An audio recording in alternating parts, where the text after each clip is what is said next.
all going, but Hi, and welcome to the Ada K Show.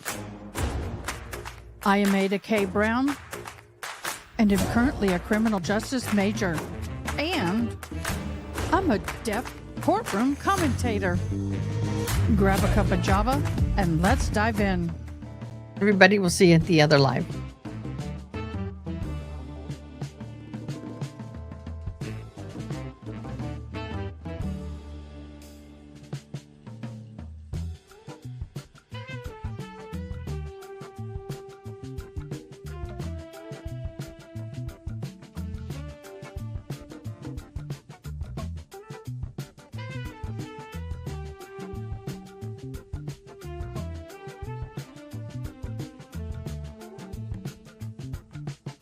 Hello, everybody, and welcome to part 2 of day 6. I hope this fixed the little glitches that was going on. Welcome to everybody. Thank you guys for hopping in. I hope you were teleported. I just love that beat. I hope you were teleported in. Thank you so much for joining me. Today has been an interesting day. We've had a lot of stuff going on in court. We did have the let me refresh this. Sorry. We did have the expert back on the stand, and Cell Bright data expert, Mr. Whiffen, on the stand, and he gave us some more expert testimony. We're arguing some of it, and we're wanting to know where some of it was. So anyway, we are on a lunch break. We are waiting for the court to come back in about 15 minutes. Thank you, Elena. Thank you for hopping over. I don't know where everybody went, but thank you, alternate jurors. Thank you so much for being here. You are fabulous. Facebook, thank you for being here. Twitch, thank you for being here. Y'all are so awesome. Thank you. Thank you so much, Mary, over in Facebook for sharing my video. It always helps me, and I greatly appreciate you doing so. So thank you very much. We do appreciate everybody sharing. Now, we do have the I Like giveaway going on. I'm going to combine the two lives. So if you are hopping in, please like the video, comment I liked. I am starting to go through and check those comments to make sure that they are commenting. We do have a bingo card going right now. That bingo here. Why is it doing that? Don't tell me. You can get that bingo card. Let me do the I got to do the pop out chat. Give me a split second. That's the bad thing about switching lives really quick is you got to go and get the pop out chat and all that wonderful stuff. So we're going to do that. Pop out the chat. I like to pop out my chat. Popping out chat is awesome. It helps me keep up with everybody and everything. Okay, let me do this. Enter. Go back in. If you have your bingo card, you continue using it if you wish. Pin message. There we go. It's been pinned. Yahoo. And why is it my Discord popped up? There it is. I'm going to delete that. Get back into my Discord. Y'all are so amazing. I really appreciate all of y'all over in Discord. It is so awesome having you. I enjoy having all of y'all over and your memes and your GIFs and your comments and all of that. We really appreciate having you. Let me see what Miss Angela said. I just released something. Want I send you about ethics? I think it's the same thing in the defense. Oh, I just realized something. Sorry, I'm reading. What I just realized about the defense, same thing about the defense. And since they're going to use it in trial, they had to turn it over to the Commonwealth. That's why Brennan talked about ethics. Okay. Got it. Oh, thank you, everybody. Thank you for hopping in. Thank you so much for coming back. We are playing bingo. If you look in the top of the pinned comments, you can get access to this bingo card. And if you want to change it so it doesn't look like everybody else's, go over to the help window. Watch my mouse here. It says to receive a random new card, you click here and it will reset the card and you get it all the same information, but just different order. June has been making these cards every day for us in June. Thank you so much for making the cards. You too can play a bingo along with us. If you get a bingo, you gotta say bingo because every time you get a bingo, what's going to happen is I put your name, and at the end of the trial, there's going to be a giveaway. June, no, it was more of a I think I'm here as I'm already out of spoons for the day. Okay. I forgot about Discord. Yes, y'all like. It's fun having 3 chats at once. I know, right? I know, right? But we do have a Discord. We do have mod chat. We have breaking news. Oh, more breaking news. Oh. Here is the photo. Come on. There we go. Pictured is the man who unalived 11 Sweden's worst mass unaliving in the history has been named. There's the picture. This is the first picture of the man who unalived 11 people in Sweden is Richard Anderson, 35, has been exposed as the lone gun bumbin behind the shocking attack in Reisberg. I'm just going to put the R school and this district on Tuesday. Relatives who spoke to the Sweden outlet Expression described him as a reclusive loner who had been out of work for 10 years. We haven't heard much content with, I'm going to have to read it over here. It's too small. We haven't had much contact with him in recent years. As a child, he was different but lively. He did well in school. One relative told the outlet. What a shame. He originally changed his name to Jonas Simpson 8 years ago and moved back. That shocked his family members. We haven't had much contact with him in the recent years. As a child, he was okay. We just reread that. He was really a loner. He used to have friends he hung out with a lot, but now he just wants to be by himself. Didn't seem to like people. Aww. So, Sweden, our hearts are out to you. We know all too well what this is like. We do. 24 spoons, not hours. Oh, so that's like 24 hours. Okay. For people who don't, also people who don't understand spoons, for people with chronic pain starts every day with 24 hours. Everything you do takes spoons. Some days getting up uses all of them. I got it. I've never heard that. But do you know what? I don't disagree because let me tell you, I have chronic pain and I get it. I get it. And we just learn to put a face on and just keep going. We really, really do. So, okay, guys, what I'm going to do is, if you don't mind, I'm going to put on a little music. I'm going to take our comfort break. We're going to be back in about 10 minutes. I will return before then. And we are going to be ready for this afternoon's part of the trial. See you in a minute.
I can listen to that music all day long, y'all. Sort of. I get tired of it after a while. I turned it off, sorry. So my lunch consisted of 2 squares of cheese and a little peanut butter, and this chick is full and ready to go. Ada, thanks for going into May is going to be real nuts. Yes, it is. I'm still seeing if my oldest is moving back. Yeah, I've been there. It will be. Okay, what did you post in Discord? Because I'm not seeing it in Discord. What did you post in Discord, Case One? Oh, yes, I did see this. I'm going to share this. Yes. After you had text messages with the defense, did you delete those texts? Yeah. After the trial concluded, I mean, that's something I routinely do. I'm not going to keep texts from Mr. Jackson, especially now that we're past a year. I would have no reason to keep those, sir. I'm not asking for the excuse. I'm asking if you did it. Did you delete texts? Again, it's something that I typically do. I communicate with attorneys all the time, whether it's for trial or inspections. I don't have a habit of keeping a text chain about scheduling or meeting or, hey, can we meet at this time or show up here? I just don't have a habit of keeping that type of text. So he's not my friend, sir. So you didn't delete texts? I think I just told you that, yes, I did delete the text. You didn't tell me, but you just did now. Thank you. Oh, dude! Did you ever delete texts from last year? Yes. Yes. I think I just told you that, yes, I did delete the text. You didn't tell me, but you just did now. Thank you.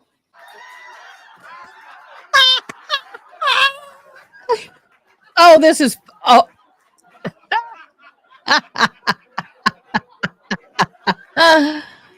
Okay. Thank you so much for that. That was awesome. That was good. Thank you. Thank you. By the way, that came from Micro Dots Clips. Thank you for that. Microdots clips. Thank you, thank you, thank you. Okay, we got the proverbial fan in the courtroom. Nope. Yep, that's what I want. I need to make this and big and get me back up there. Alrighty then. We're going to try and see how this coverage is. Everybody got a little different angle. I don't understand how Long Crime is getting the angle they're getting, but we might change it up for today.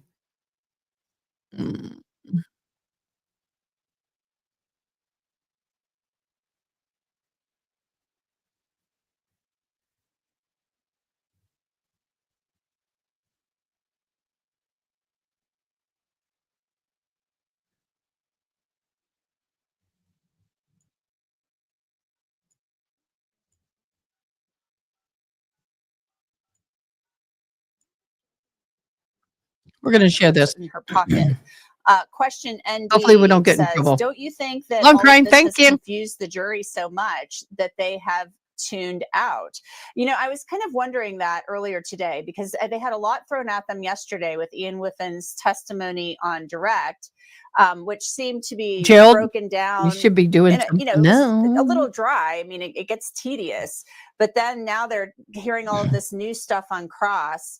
But what do you think about that? Do you think that the jury might be a little lost in some of this?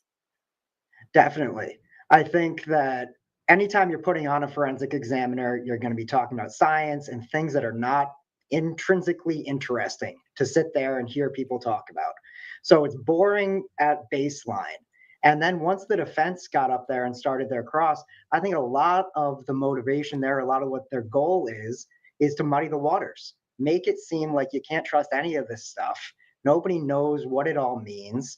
And it's confusing at best. So throw it away. But now with the redirect, I think, again, Attorney Brennan is going to come in and try to clarify that all and wrap it up and put a nice bow on it. And of course, at closing is when he's really going to be able to bring it home. So they may be confused now, but hopefully by the end, he'll be able to clarify it.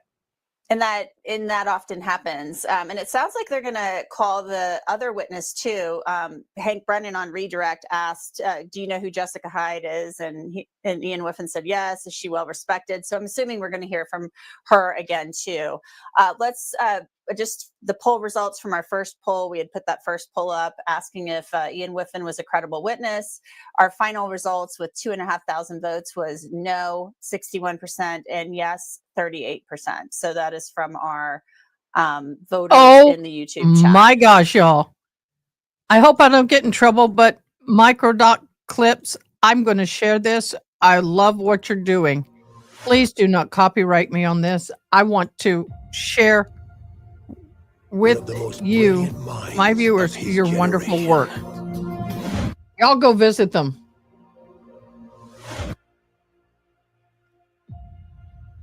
I love his stuff. I wish I was good at making these. Extraordinary gift that set him apart. One man's journey to the greatest discovery of all. The natural suspension of the vehicle plus the movement of my arm would be considered enough to be steps. Then I think it was 9 flights of stairs climbed while I was driving up the same hill.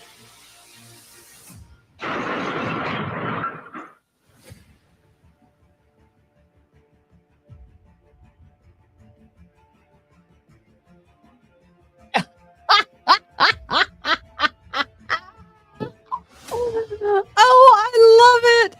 By the way, thank you so much. We give you credit for that. That was awesome. Thank you, thank you, thank you, thank you. So our next question is going to be from Pixie. How credible can data be when the actual environment, circumstances, or locations isn't given?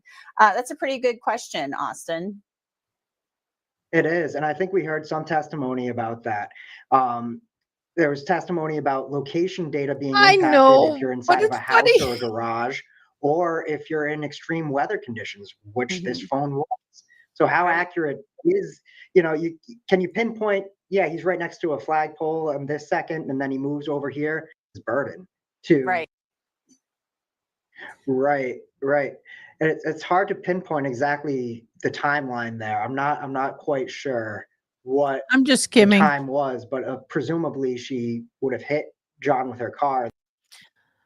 Okay, don't need to get copyrighted, so we're going to just stop it there just in case. Just saying. Just saying. Okay, here we go.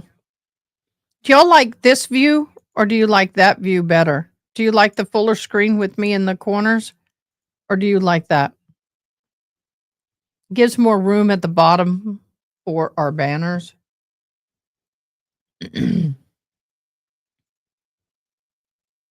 He can't help it if Apple data is bizarre. No, but I think part of his stuff is Cellbrite is used by every police department and it's mentioned in almost every case that has anything to do with the phone. What? This is near me.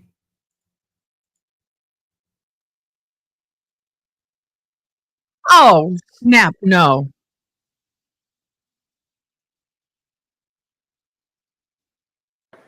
There is a standoff in San Antonio, Texas.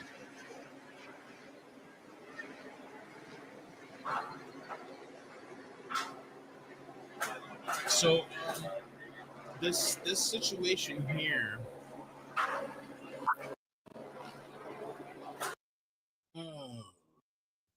Tell me, dude, what's going on in my area? So apparently there's a standoff going on. What's up, everybody? This guy gets the coolest stuff. Thank you, whoever notified me.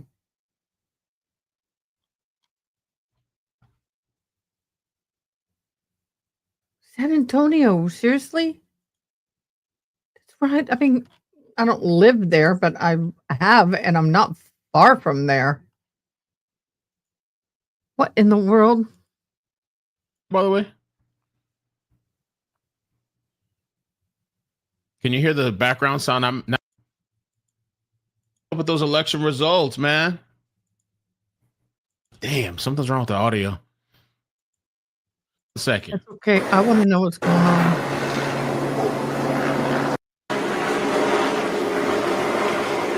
Hey, were you ever gonna make it down here? Okay, I'll Google this. Oh man, I think they're gonna spray him down with a water hose, but maybe on the other side of it. So I don't know which side it's gonna come out on.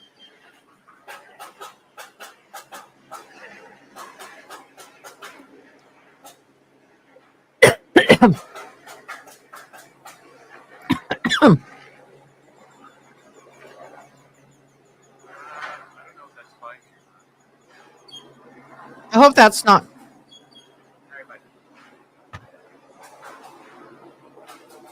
Okay, guys, I don't want to show too much of that because there are weapons being used, and I don't want to get in trouble with YouTube.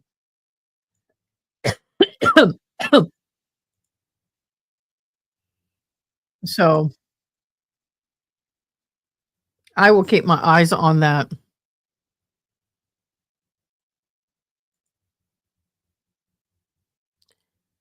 The Mexican standoff, man. Yeah. Thank you. Hello, to Brit. Hello, Ronnie. It's a standoff. The so-called expert will testify with pay in favor of prosecution or defense. Money talks. It does. It does talk.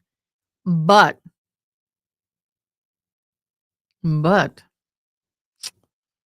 so we're waiting. Everybody's waiting. Everybody's waiting. So yeah, we're having a standoff in San Antonio. We don't usually see a lot of standoffs in San Antonio, but not like well, San Antonio is known for different kinds of things. Like LA is known for the car chases. Defense is permitted to present dog bite injury theory. Oh. Okay. Here we go. Can testify. I took these molds of Chloe's teeth. I took these measurements, and this is how far apart her teeth are, and all of this stuff. So these things have happened. What is this thing? Right. And the pig DNA was an interesting thing to have come up. But I think when you dig into that, that could have come from anywhere. I mean, it could have come. We'll see what happens with that. I want to thank everybody for watching today. We have a lot of people watching for different formats, and appreciate you. Right now, they are still in the standoff. It appears they're going to try and do a water spray to try to get this guy to get out of there.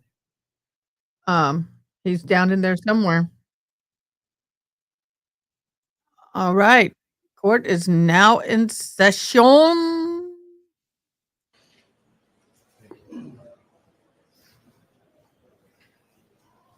Let me get me here.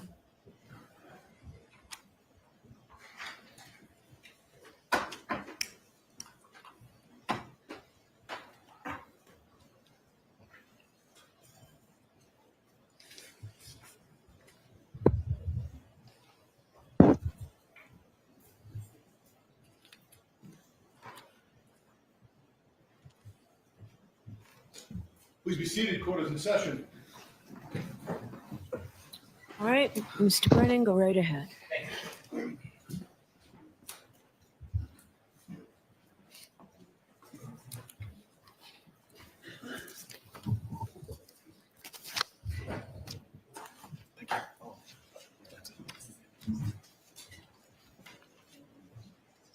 Mr. Whiffen, I'd like to ask you a couple of general questions. Yes. You mentioned with reference to location data that the scope of identifying a location of a phone can change depending on what information the phone is receiving? I'm sorry. Yep, I'll try Rephrase. again. You've shown us a number of graphs and exhibits Yes. that show different circles. Some might be smaller, some might be larger than others. Yes. And you shared with us that location information is being received from a number of different sources. Yes.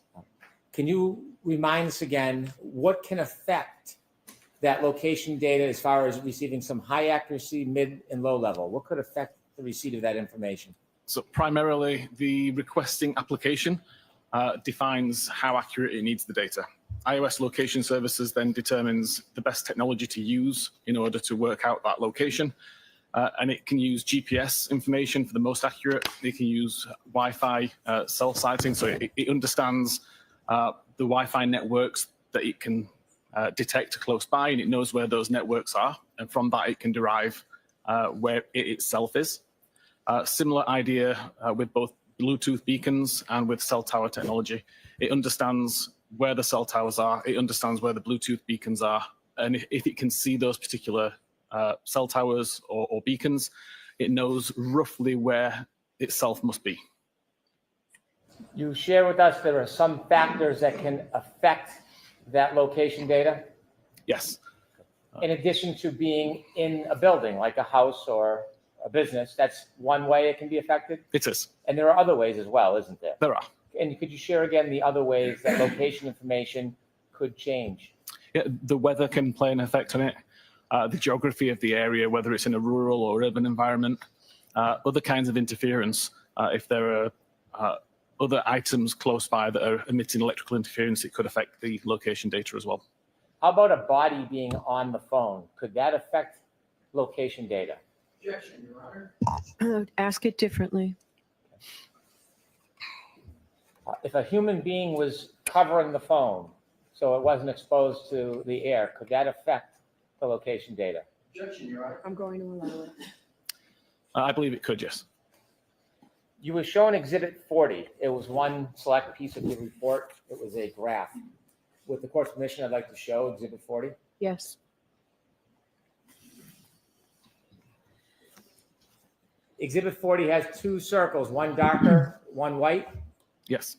And do you remember being asked questions about this particular exhibit? I do. And in addition to this exhibit, is there other information in your report that wasn't?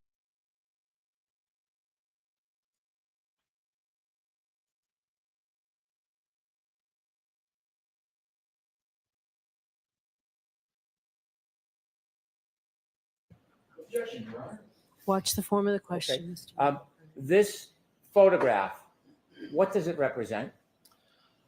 There were two particular time periods of approximately 5 seconds where multiple records showed identical latitude and longitude. So the same center point of the radius, but the radius themselves differed. So in this case, the white circle or the white circles show the lowest accuracy and the highest accuracy for 5 records that were all within a 5-second time period. And that shared the same latitude, longitude as the central point. Looking at this snapshot of 5 seconds, is this still consistent with your opinion that to a reasonable degree of scientific certainty, you opine that the cell phone was in the flagpole area the entire evening of January 29th, 2022? Objection, Your Honor. I'm going to allow it. Yes, it still aligns with my opinion. I'll be right back. When you provide a report with all the different graphs and explanations, do you expect it's going to be shared with the defense attorneys? Of course. And you understand in this case, everything is shared. Of course. And when you shared your report with this piece of information, did you include a summary chart that wasn't shown to you on examination? I believe I did, yes. Okay. May I approach? Yes.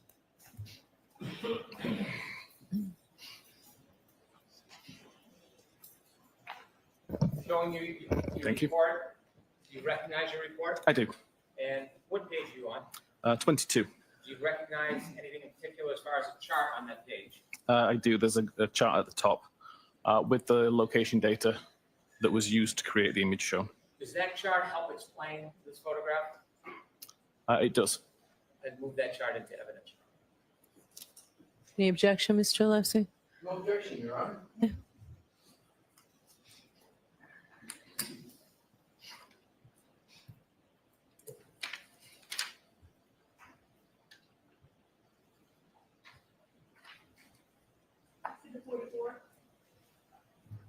Thank you. With the court's permission, I'd like Ms. Gilman to show us the chart. Yes.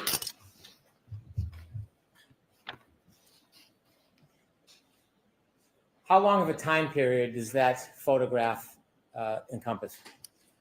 The photograph has got 2 time periods of 5 seconds each, which are approximately 40 minutes apart. And what does this show us? Can you explain the chart that goes along with that photograph that was shown to you? So this chart is, or I should say, the map shows 5 of the records from this particular chart. But we can see that all of these records have a consecutive timestamp 1 second apart. The latitude and longitude is identical for all of these records, but at the same time, the accuracy drops from 43 meters to 7 meters within that same 8-second time period. The idea was to demonstrate that if you had one of these records on its own, if you only had the 43-meter accurate record, for example, then the phone could be anywhere within that 43-meter radius. But as time goes on, the accuracy is refined. The same central point is used by iOS, but we've now got an accuracy of 7 meters. And again, if we were to say that the phone is anywhere within that 7 meters, it's a much more accurate representation, according to the data, than the 43 meters would be. And with an 8-second time period, if the device was actually moving during that time, I wouldn't expect to see the latitude and longitude remain exactly the same. There'd be some degree of movement in the coordinates. When you're producing location information in the circles that represent the location change, small, medium, large, at different times, does this chalk help represent that there can be changes in the location data, but the item can remain dormant? Ask that differently, Mr. Brennan. What is the exact point of the demonstration or this chalk? How does that help us understand the movement or the lack of movement of a cell phone? I believe it demonstrates the fact that the phone is constantly refining the location data or the accuracy of the location data, even though it's using the same central point, the latitude and longitude, as the reference point. It doesn't necessarily mean the device had to move. If I could go back to Exhibit 40, please. So looking at your photograph that you were asked about, there are 2 different circles, one dark and one light. Yes. And those circles are in different spots. Yes. Based on the chalk, or the chart you just showed us, are both of those different color circles consistent with a phone being in the same spot and not moving?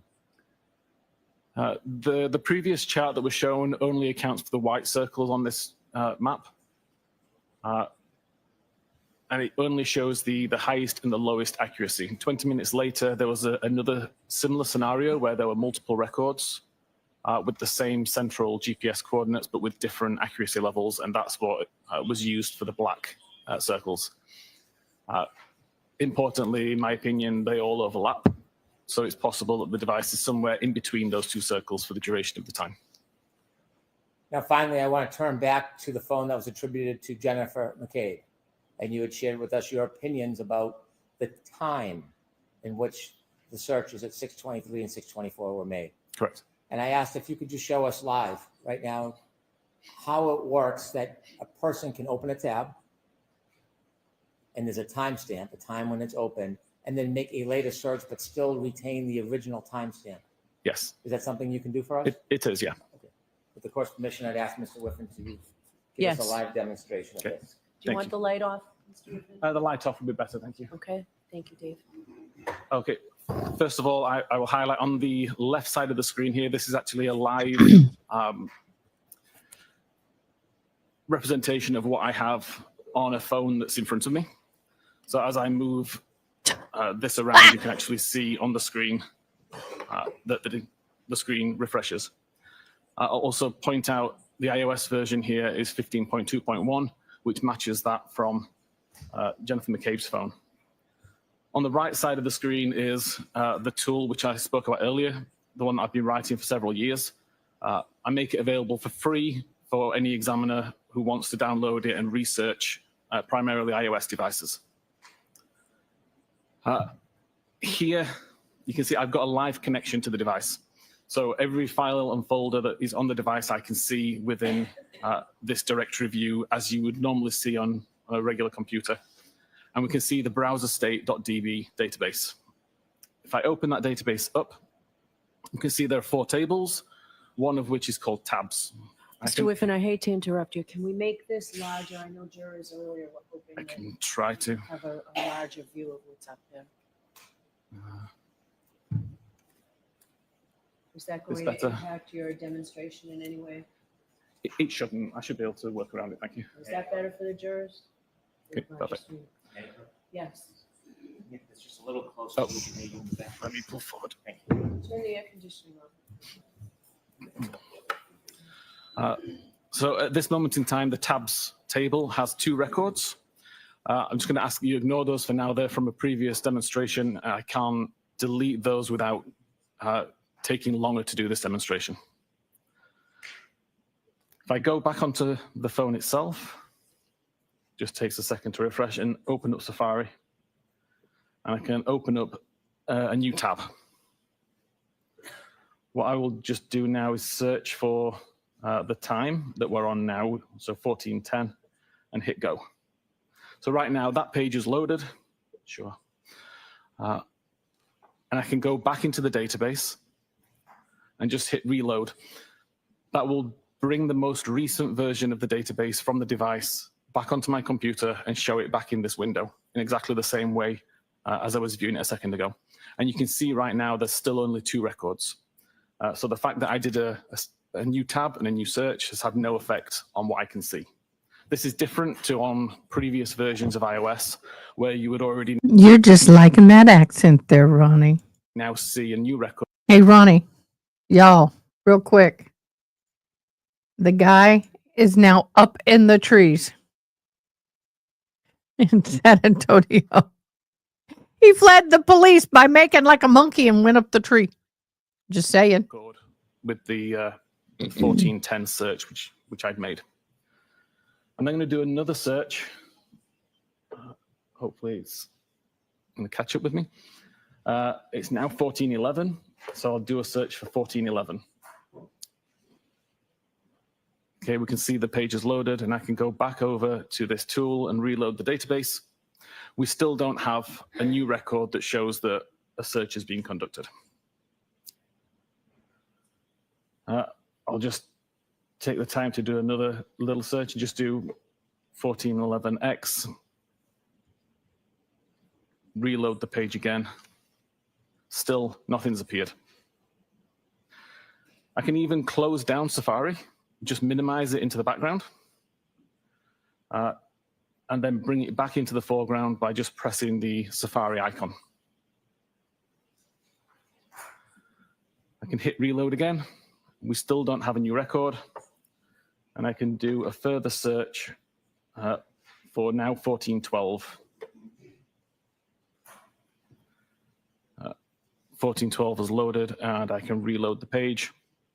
Still no records present. I can now go into Safari and just close the tab.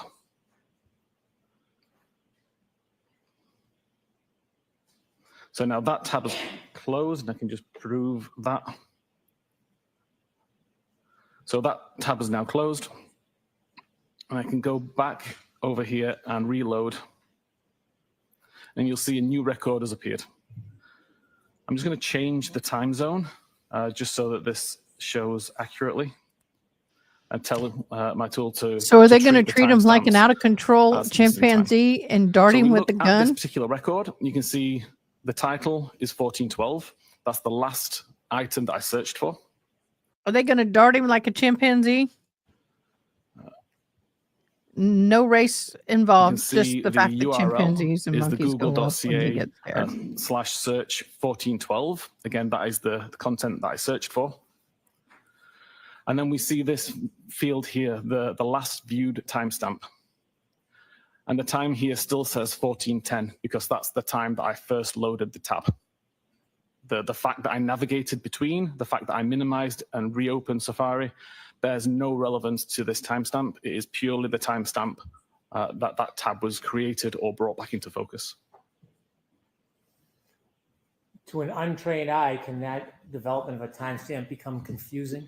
Yes, the name I'm last watching. viewed time clearly has implications that would make you believe that it was the time. It's more entertaining. I just got my eye on it. I'm waiting for them to bring the fire truck with the water. They can't blow them out of the trees with water. But I am also waiting for that dart lead shooter to come out.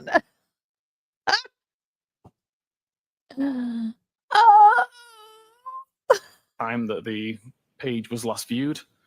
Yep. It's a very simple test that I just demonstrated. That's to what prove I've that learned. That's not the case. Is there any other reason that Celebrite removed that process of timestamp other than to clarify that issue? Objection, Your Honor. No, I'll allow it. Purely because we determined it was unreliable to use as a time that the page was last viewed. If an examiner simply made a report from Axiom or Celebrite or another software, but didn't have the time or skill to actually go into the data, could they be easily confused by this? Yes, the way that Celebrite provided this information showed as last viewed timestamp. The way that Axiom provides this data is called last interaction time. So there is some leeway there to misunderstand it less from Axiom because it's talking about tab interaction rather than a web page that was last viewed. I know. Thank you. I have no further questions. All right, thank you. The lights on, please.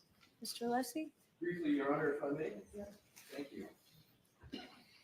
do you want Mr. Whiffen to take this down? I'm sorry. Yes, please, Your Honor. Good afternoon, and hello again, Mr. Whiffen. Good afternoon. So polite you are.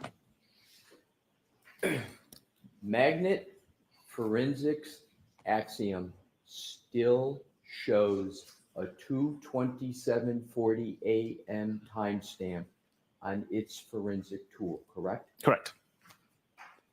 I got 4 pages on Whiffen. And Magnet Forensic is a reliable forensic tool company, correct? As reliable as they come, yes. The demonstration that you just performed, when did you create it? The demonstration? What you just... Like literally just now as I was doing it live. So you Is how just you mean? created the demonstration now live on the stand? That particular demonstration, yes. Yeah. So that demonstration, therefore, was created after Celebrite removed the 2:27:40 timestamp from all of its tool programs, correct? No, incorrect. I mean, that demonstration that I just provided was right now, it was live. Initially, when I did these tests, I did the same kind of experiment, the same type of testing back in late 2023, I believe. And after I did those tests and used that research, that is when Celebrite removed the timestamp. Maybe my question wasn't clear. Let me see if I can rephrase it. The demonstration. Okay, for those of you who don't know, I have a capuchin monkey, a real monkey. She's head to butt that big. You stretch her out, she's long as hell. And let me tell you, last night she wasn't feeling good and she got startled and she just went straight up on top of her cage. So monkeys do go when they get startled, because that's the safest place for them. And I was thinking over here, I was like, maybe I ought to send my monkey up after him. When did you prepare it? The demonstration, not just the demonstration that you just showed on the screen. When did you create that demonstration on your computer? Hey, again, I've been doing this demonstration for 2 years. My question, again, is the demonstration you just gave. Yes. When was the last time you altered that demonstration? Other than to use I'm going out on different limb to search say they'll terms, it's catch the same the demonstration. suspect. Try to differ. Yes, please. When was the last time you altered in any way the demonstration you just gave? Right now. So you altered it right now, and that alteration was made after Celebrite had removed the 2:27:40 a.m. timestamp from its programs, correct? Yes. Okay. Thank you. No further questions, Your Honor. No, redirect. You're done. What? Why do you keep? Maybe we What's can this? see why Mr. Whiffen is collecting his items. Yeah, we're done. We're done. We're done. We're done. We're done. Who's next, y'all? I gotta get my witness stuff out. Look, this here is all of the witnesses. No additional paper. All witnesses are in here. This was last year's notes. And look. Yep. So I have the witnesses listed 1 page per witness by their last name. Y'all. Oh, let me get my live captionings back up.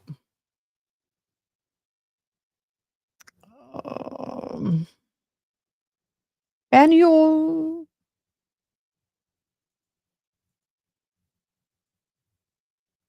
I didn't hear who. Do y'all know who they're bringing out? I didn't hear it.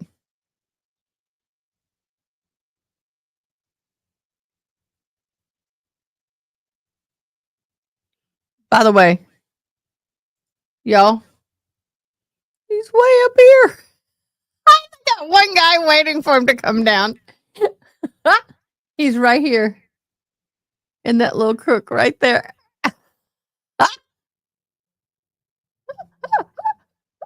Oh, come on, guy. Just leave him alone. Leave him alone. Don't go breaking any limbs when you fall, dude. I don't know. No, I'm just leaving it up there for giggles and grins. It is a giggles and grins moment. Thank you, June. Thank you all for letting me know when we have these new things happening. That's why I have a breaking news section. Well, you can sleep up there really well. Eating and pooping may be a problem. He'll get hungry. I got it. Leave him alone. Leave me alone.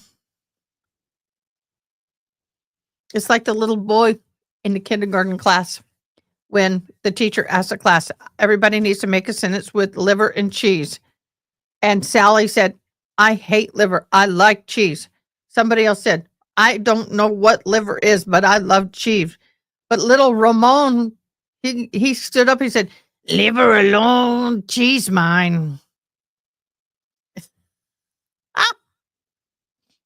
Sorry. My next door neighbor taught me that one. He is, I don't know if he's asleep, but it's exhausting just sitting there. Been there, done that a lot. Mama, you got your little thing sticking out. You need to fix it.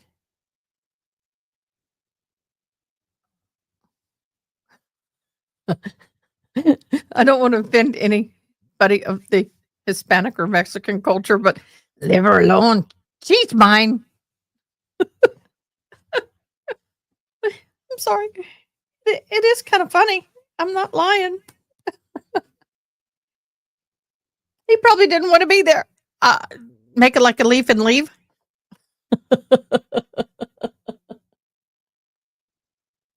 Did they finally get him?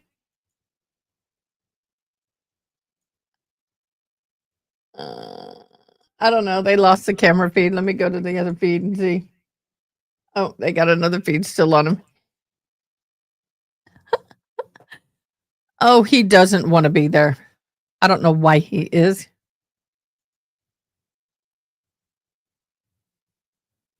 Yep. So it is rumored, and I can't say for a fact that he is currently not living in his home, the father of O'Keefe. I don't know for sure. We were informed that today. Okay, do we have any more stuff to put on our bingo card? Look, the guy is still, look at him. He's still up there. He's still up there, man.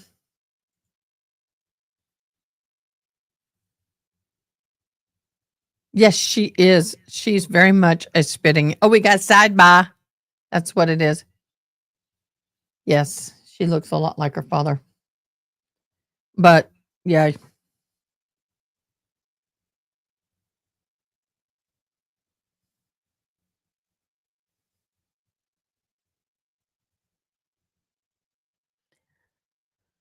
Oh, this is not going to end well for you, boo. You just might as well come down out of that tree. This reminds me of when my brother and I were little and we get in trouble with mom. We'd run out the door and we'd run up into the tree house that was 12 feet off the ground. And yeah. And then mom, she wouldn't chase. No, she didn't chase us.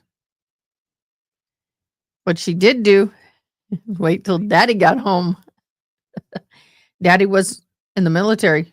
And let me tell you, those military belts back in the 70s and 80s, you wouldn't talk about hurt when it hit the back of your leg, your thigh, and your leg, and your butt, and your hands, and your arms, because you're trying to protect your butt. So you throw your hands and arms back there. Yeah, that didn't feel so good. Yeah, he did.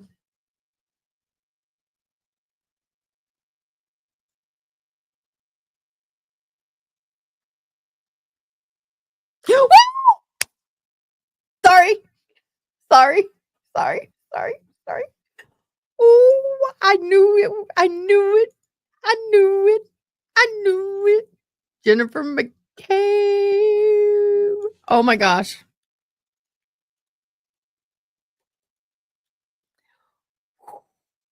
I knew it.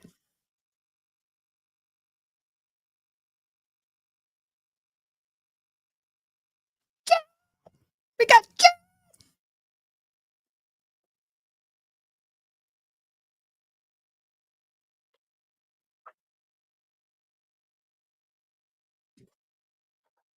You've been here before, my love. We're going to have a lot of notes. Oh no, here she goes. Okay, guys. Wait, are we going to get the same thing? I'm Jennifer McCabe. I'm asshole age. I was in bed and all I heard was Jen, Jen, Jen. She looks at them all the time.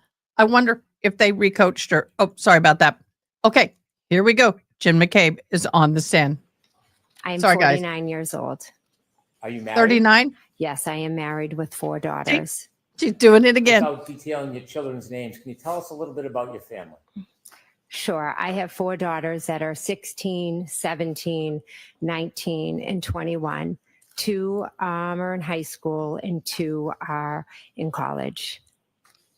In raising your children, was your family active in local sports? Yes, all 4 of my daughters played multiple sports from when they were young to. So hence the text. I mean, the searches at 2 in the morning, 47 for the sports stores. Now are playing in He's laying it. college. My husband and I both coached them. My husband coached them from when they were young up through 8th grade in soccer, and I coached them in basketball. Without telling me your address, what town are you from? I'm from Canton. How long have you lived in Canton with your family for? Don't tell me your I was address. born and raised in Canton, and You now bet. I'm raising my family there. So your family, their whole life, you've raised them in Canton? 1 year we lived in Stoughton with my daughter. Who do you live with now? I live with my husband and my 4 daughters. Can you briefly give me a little bit more background on your children's school and your participation Why? and interaction with your children, raising them? Yeah, Hi. so I was a teacher, and then once I had children, I stayed at home with them and basically was just kind of like your typical, I don't know, small town mom. I Soccer was mom. the room parent. I coached them. No, I'll allow it, but why don't we Yes. move on? When I coached, I drove the kids back and forth on my team, would take them places, etc. In the growth of your family and raising your children, at some point did you meet a gentleman by the name of John O'Keefe? Yes, Share with us meeting John O'Keefe. sure. When my 3rd daughter was in kindergarten, she became friends with John's niece. And during that kindergarten school year, unfortunately, Kaylee's mother and father both passed away, and John moved in the house and became Mr. Mom. When John took over Aw. guardianship of the children, did you assist in an active role in helping him? Yes, Kaylee and my daughter were very close, so she would come over and play. My daughter would go over there. Kaylee would come and have sleepovers.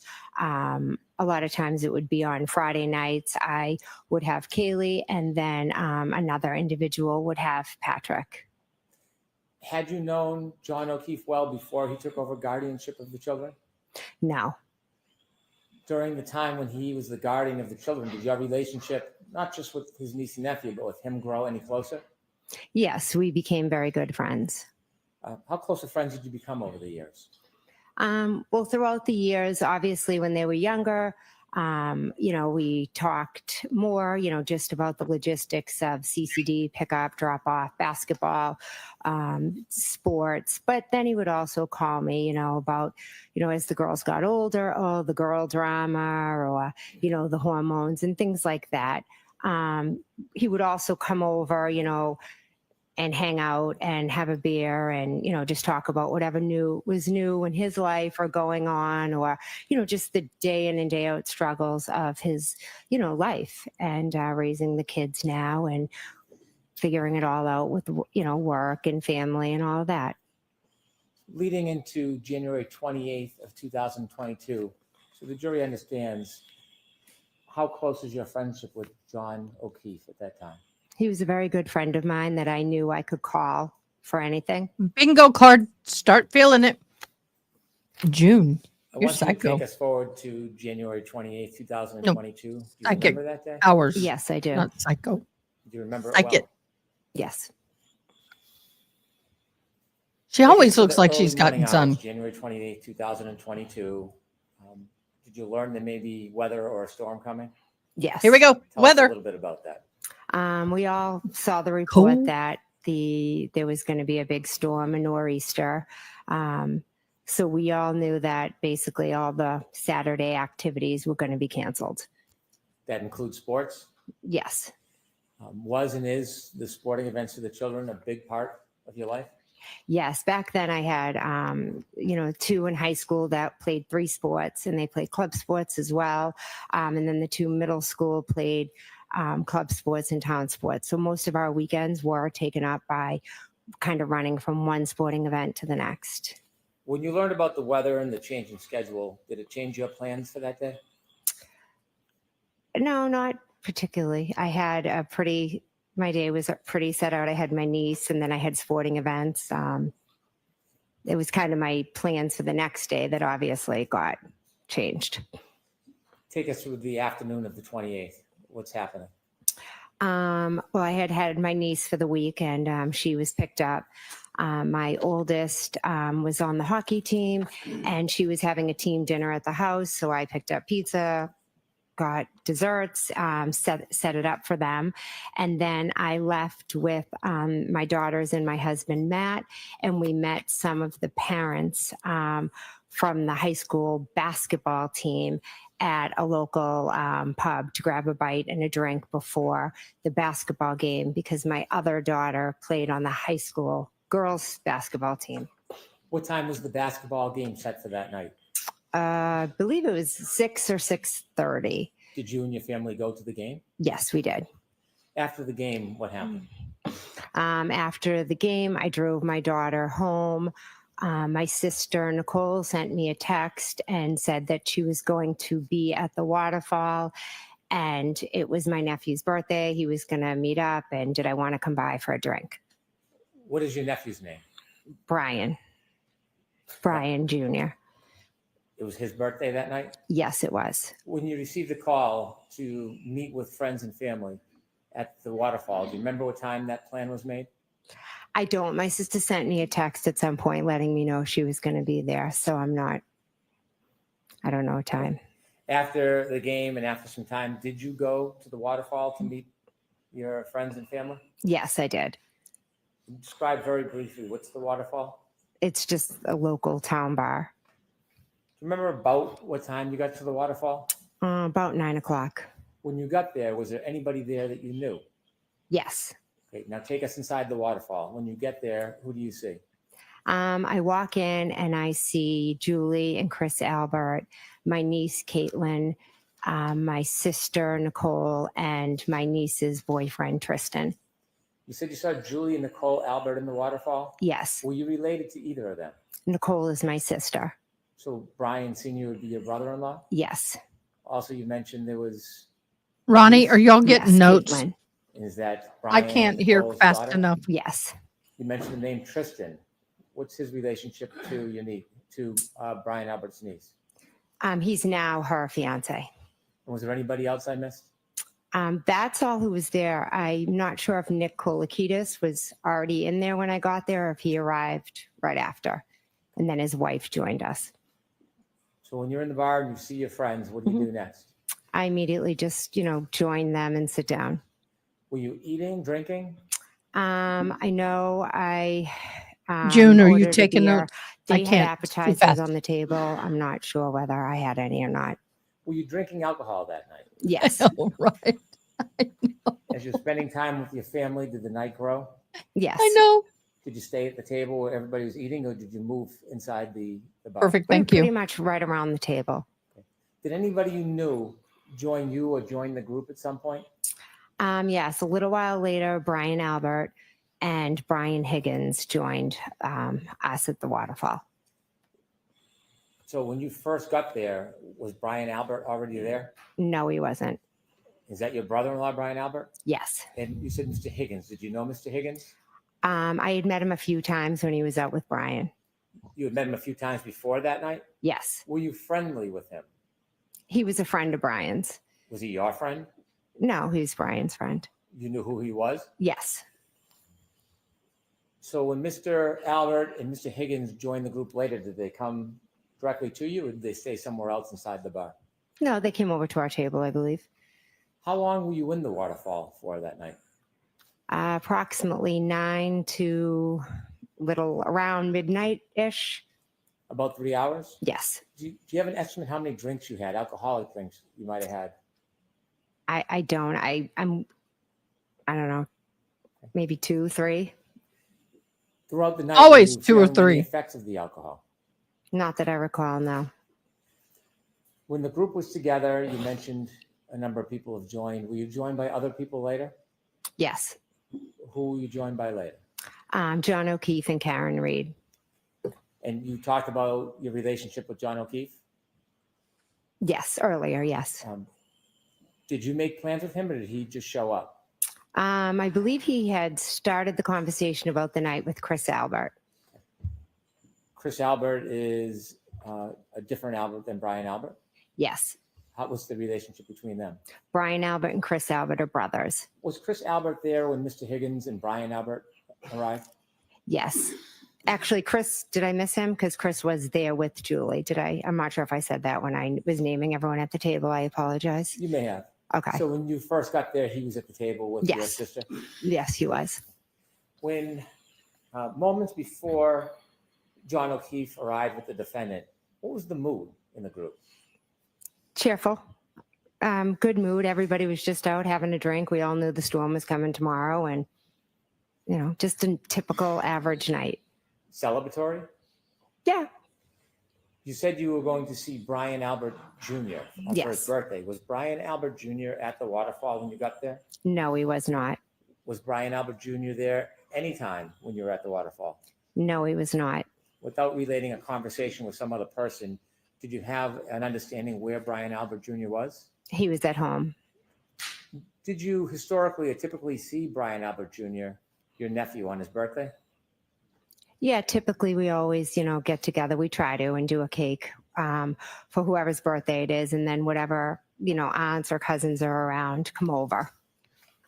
When John O'Keefe arrived at the waterfall with the defendant, do you have a general estimate or guess, not guess, but a general estimate of what time they arrived? Approximately 11. When they first arrived, did you see them? Yes. Where did you see them coming from? I saw them walk in. When they walked in, did you react in any way? Yes, I was happy to see them Why were you happy to see them?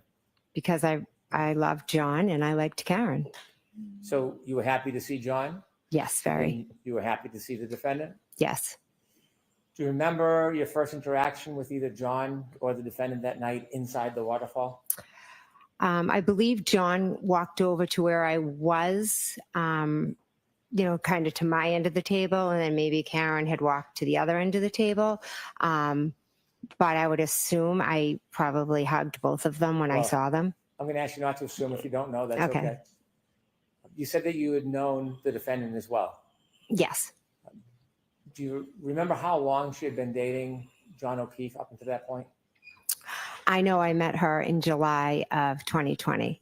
Had you had a chance to spend time or interact with her over that time before that night at the waterfall? Yes, I had. And share with us some of the moments or some of the reasons that you would interact. The first time I met Karen, John had reached out. We would do pool days with him and his niece and his nephew. So he had told me he was dating a new girl and he wanted to bring her over. He said that she had multiple sclerosis. I also have multiple sclerosis. Oh, she said so he thought that would be something we could, we would talk and bond over. I said, yeah, great, bring her over.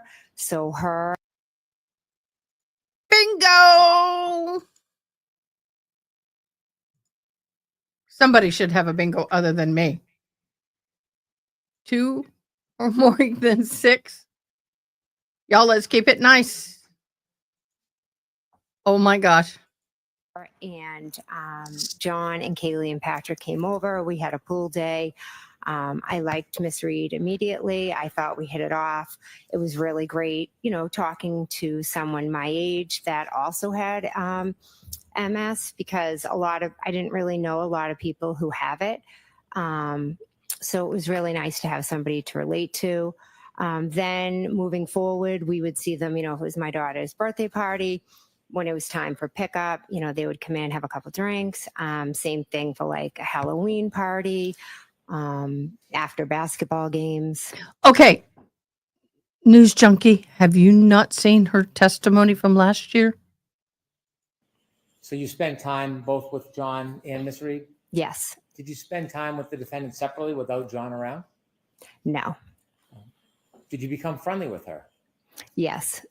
And were you friendly that night? Yes. After John and the defendant enter the bar and you greet, did you interact or spend time with Miss Reed at the waterfall? Yes, I did. And speaking of the defendant, do you recognize her here in the courtroom? Yes, I do. Could you kindly point to her and describe an article of clothing she's wearing? She's sitting right over there with a black shirt or blue. Is she between Attorney Jackson and Attorney Yannetti? Yes, she is. When you were at the waterfall that night, do you remember who you were speaking to or where you were spending your time? As to earlier in the night or after? I'm sorry, after Mr. O'Keefe and the defendant arrived. Yes, Miss Reed came over and spoke to me because I had seen her the Saturday before, and she had told me how she had started a new medication, and it was giving her some awful side effects. And I said, "I'm shocked they put you on that, etc." Let me not ask you Thank about you, baby. conversations you Okay. had, but about the moment that you were in. Did you spend time with Miss Reed that night? Yes, I did. Inevitably, did you drink more alcohol as the night went on? I believe I had, like I said earlier, a couple of drinks, 2, 3. Okay, guys, just one thing that's a huge difference than last time. She's not as edgy, and she's not. I had 2 or 3. I went over to her house. I can't believe they gave her that medicine.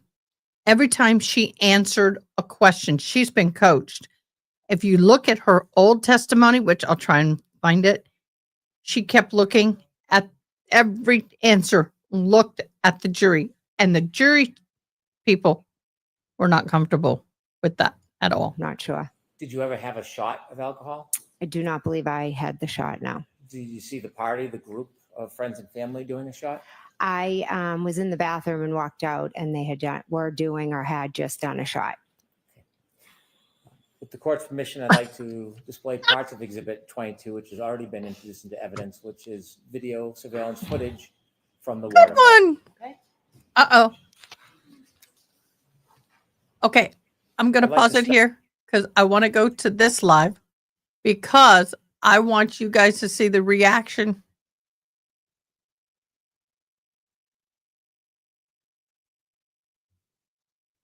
Of the courtroom.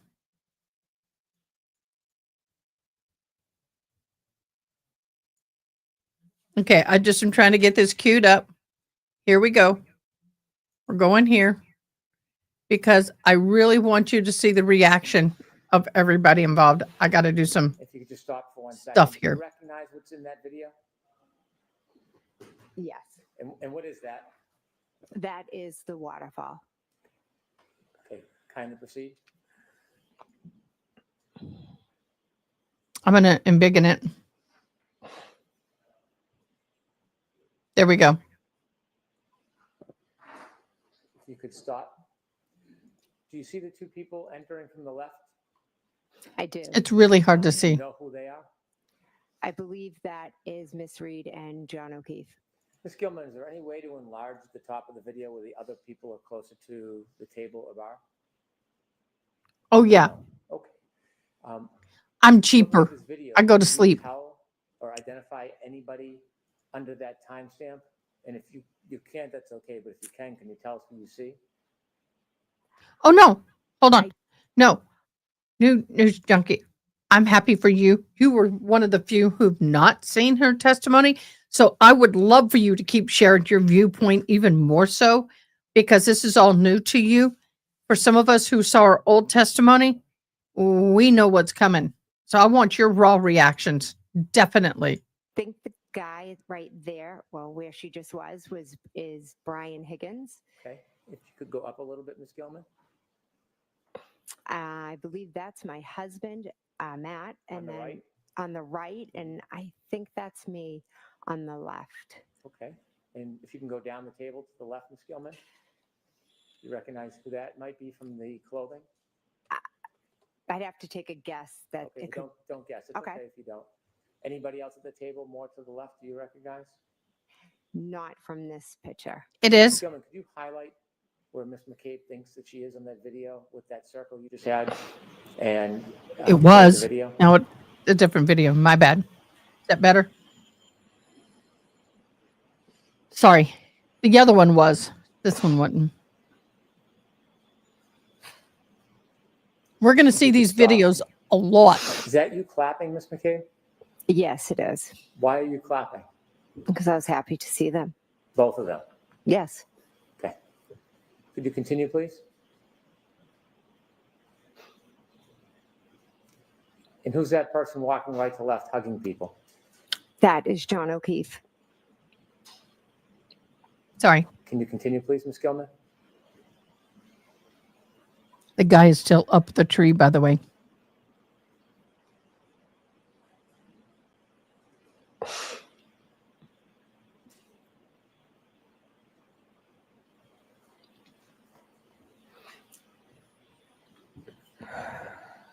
Are you interacting with anybody? I can't see where I am. Okay. If you could stop the video, please. It's really difficult you- video.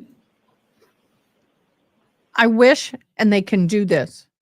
They play it, and then they both sides agree to admit it and have it to where they adjust the contrast, and it gets rid of all that heavy white, brings the black point forward. You would see a little bit more bringing the black point forward. You're lost. Diane, I'll send you the link again. Move ahead to 11:26:50, please. 11:26:50. Is that your group still at the waterfall? Yes, it is.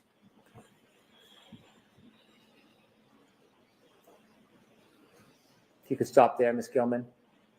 If we could hone in or circle where you were previously, where we saw Ms. McCabe. I know it's a bit blurry. If you can, and if you can, please let me know. Can you see whether you're in that area? I believe I am, yes. Could you put the Right, where's circle my down just a arrow? little The bit, Ms. point. Gilman? Okay. If you could play from 11:26:50 to 11:27, please. We're a little bit ahead right now.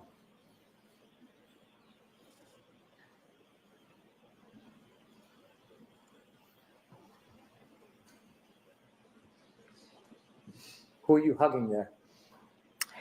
I believe that's Miss Reed. Thank you. One more, Ms. Gilman. I'm going to ask you to move forward to 11:46.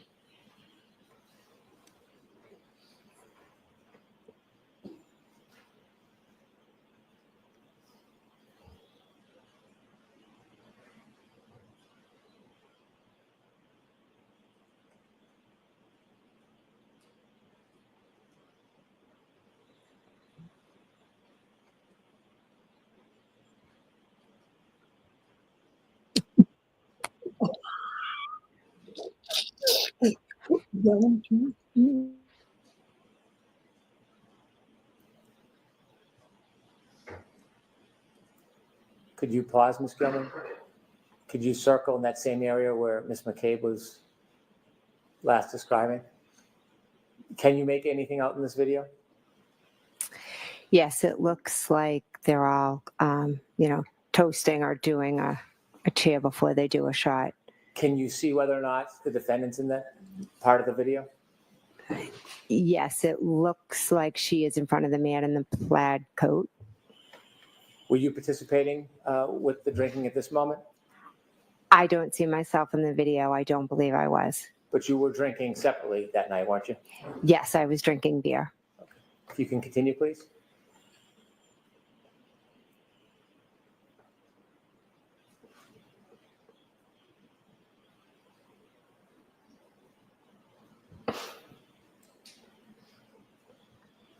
Thank you.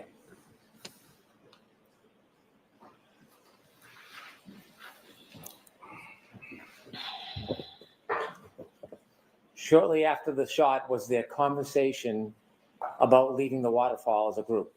Yes, there was. Was there any discussion about where the group should go? At first, Miss Reed was asking if we could go up the street to D&E. What's D&E? D&E is a sub shop that's owned by Chris Albert. Was it open that late at night? No, it wasn't. Had you in the past gone to that pizza shop after hours to eat? Yes, we had. And tell us what the defendant was saying. She just kept asking, can we go up to D&E? Can we go up to D&E? She wanted just to go up and, Chris makes food and then we were going to go she wanted us all just to go up there and eat and hang out. That wasn't an uncommon occurrence for the group to sometimes go to that pizza shop after hours, was it? No. Did the group decide to go to the pizza shop? They decided they weren't going to go. Was there a different plan made? Before Brian Albert left, he said to the group, hey, we're going to go back home and have a beer with Brian Jr. If anyone wants to come by. When you received the invitation to the group to go back to Brian Albert's house, did you decide whether you were going to go home or go back to your sister's house? Yes, I decided I was going to go to my sister's house. Without saying what was said, was there any discussion in the group among the participants about going back to your sister and Brian Albert's house? Everybody seemed to want to go back. Did anybody object to going back? No. Had you been to your sister's house before? Yes. Many times? Yes. Do you know the address of where your sister lived? Yes. And so after that conversation, did you stay at the waterfall for a little bit or did you leave immediately? Probably left after maybe 5-10 minutes. Without saying what was said, before you left, did you have a chance to speak to John O'Keefe? I did, yes. You spoke to him inside the waterfall? Yes. Did you have a chance to speak to the defendant? Yes. And was your plan to go back to your sister's house? Yes. Before you left, did you have any understanding whether or not Mr. O'Keefe and the defendant were going to join you? Objection. All right. Did you have an understanding regarding that? Yes. And what was your understanding? They were coming. Who else was going to go back to your nephew and your sister's house? Brian Higgins and my niece Caitlin. A little after 12, did you leave the waterfall? Yes. Do you remember that night leaving? Yes. Before you left, did you talk to anybody in particular? Yes. Miss Reed and then Mr. O'Keefe. Did you speak to them inside the waterfall? I walked out with Miss Reed and we spoke at the doorway and then John joined us. Did you invite Miss Reed to come with you? I did, yes. Did she decline? Yes. And who did you go to your sister's house with? Who drove? I drove and I went with my husband, Matt. Anybody else? No. Do you remember about what time it was that you were speaking to Miss Reed about going to your sister's house? After midnight. If I could have Exhibit 22 again. Ms. Gilman, if you could take us to 12:10:36.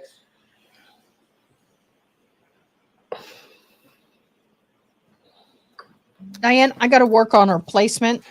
I'm going to go switch. No, I'm not.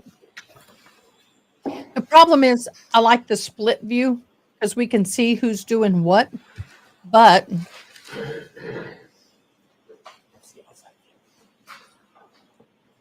Okay, if you could stop it there, please.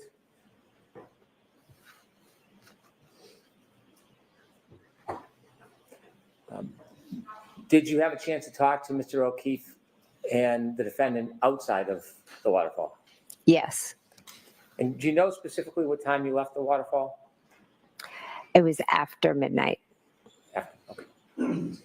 When you left the waterfall with your husband, you said you were driving. Did you stop anywhere along the way before you got to your sister's house? No. Tell us what you see when you get to your sister's house. What are the weather conditions like as you're driving there? It's starting to snow to the point where it's starting to accumulate. It's on your car. It's just, getting on the street. Is it light? Is it heavy? It's light at this point. How long does it take to get from the waterfall to your sister's house? 5 to 8 minutes, depending on lights and weather, etc. When you first get to your sister's house, while you're still in the car, describe what you see. My wipers are on. I'm just looking out the window and it's snowing. It's dark.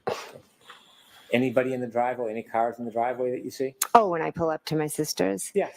As I pull down the street, I take a left into the driveway and there is a Jeep that's parked on the street and there's maybe a couple of cars in my sister's driveway.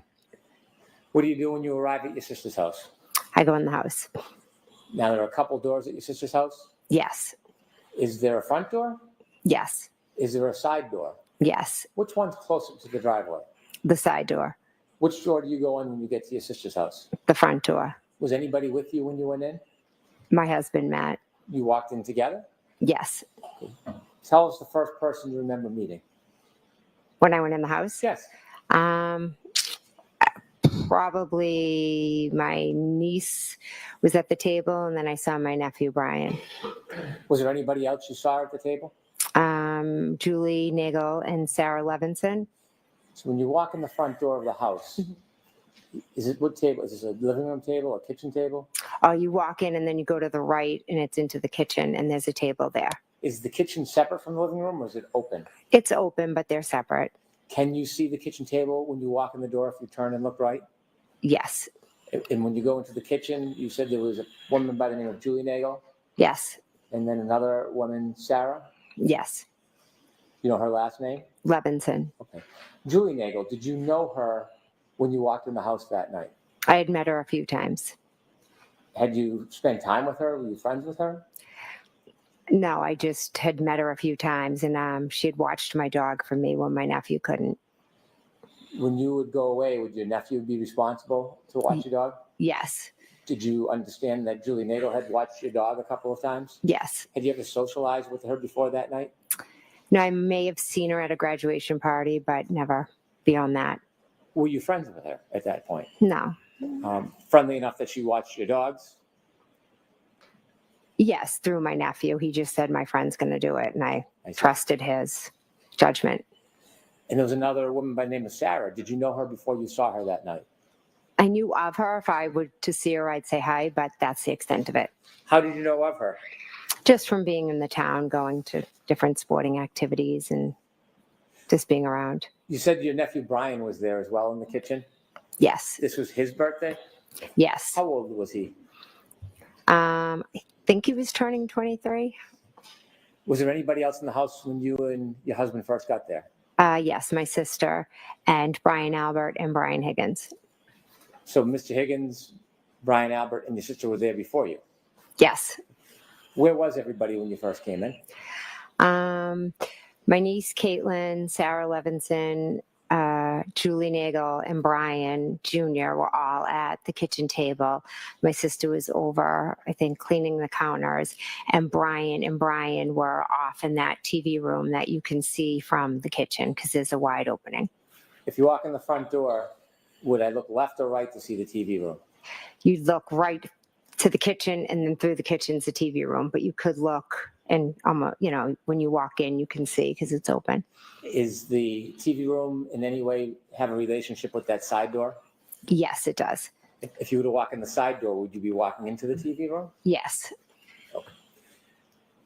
When you saw your nephew Brian Jr. and his friends, are his friends about the same age as him? Yes. Were they drinking?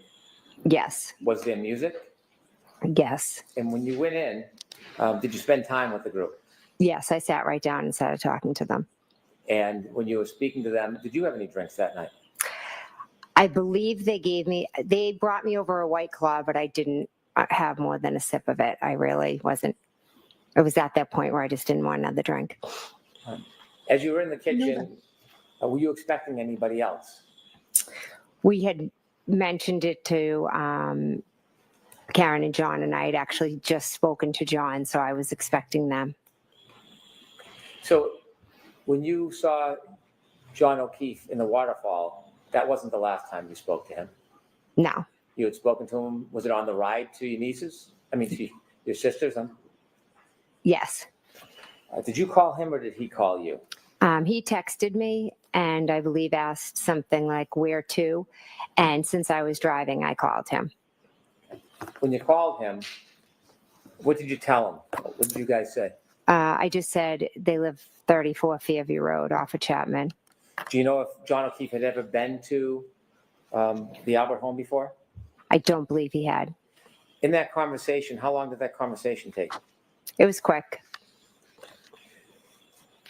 Was there any other conversation that you had with him other than that one conversation? Yes, he called me back and he was trying to find it. Trying to find the address? Try to find the house on Fairview. Did he ask you for help trying to find the address?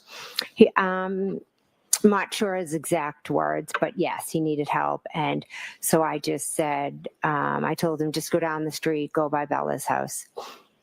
It's at the bottom of the street. So you used Bella's house as a point of designation to try to guide him to get to your sister's house? Yes. Tell us who Bella was to John. Bella is my daughter and John's niece friend. So Bella is friends with my daughter and John's niece. Okay. And was there any relationship between Bella's mother and John that you knew of?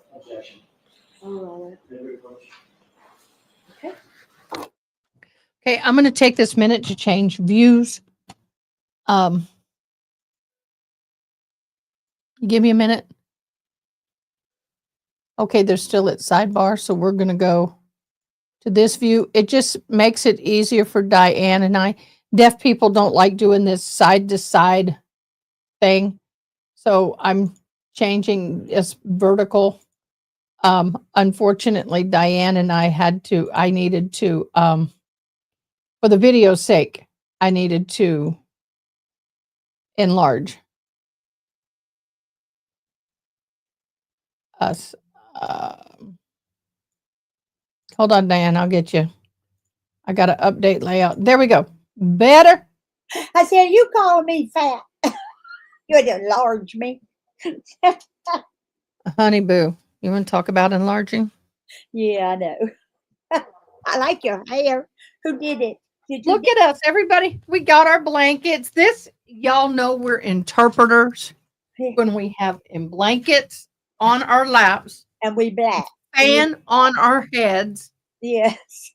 Fan on our head, blanket on our lap, because I'm sitting and got shorts on. Well, you don't need to share that information. I know. Well, part of the problem is the upper half gets hot. And the bottom half. From interpreting. Yeah. 'Tis true, 'tis true. I have. How you doing, beloved? Oh my gosh, now let me get back to the comments because this is the only time I'm going to be able to get comments. Let's say it's been a day. I only remember my dad's home number and my dad's mobile because they were before me getting a mobile.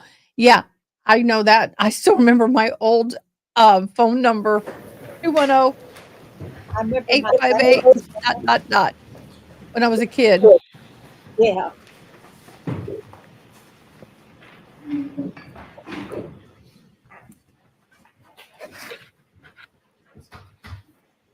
Thank you. Thank you for that, Ronnie. Yeah. I was curious. Her personality is a little phone better. Conversation you had with John. Do you know about what time that was? We may have to do over here. I don't, it would be after 12:15, but before 12:30 approximately. Between that. Were you still driving when you had that conversation? Yes. And at some point you told us you arrived at your sister's home and went in. Yes. Okay. I'd like to move forward now to when you were inside the house. Tell us generally when you first got there and saw everybody, what were you doing? I just sat down at the table. I started talking to them. We were listening to music. Typical night. Okay. Anything stand out as far as music or interaction with the group?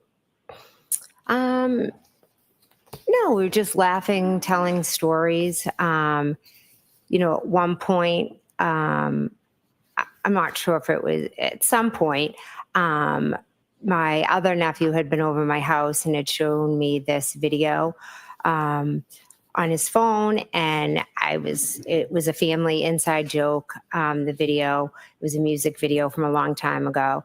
And so I was telling my other niece and nephew, oh my gosh, you have to see this video. It's hysterical. And then we started playing it and watching it. What was the video? It's Raining Men. Yes. Did that get a lot of playtime during that get together?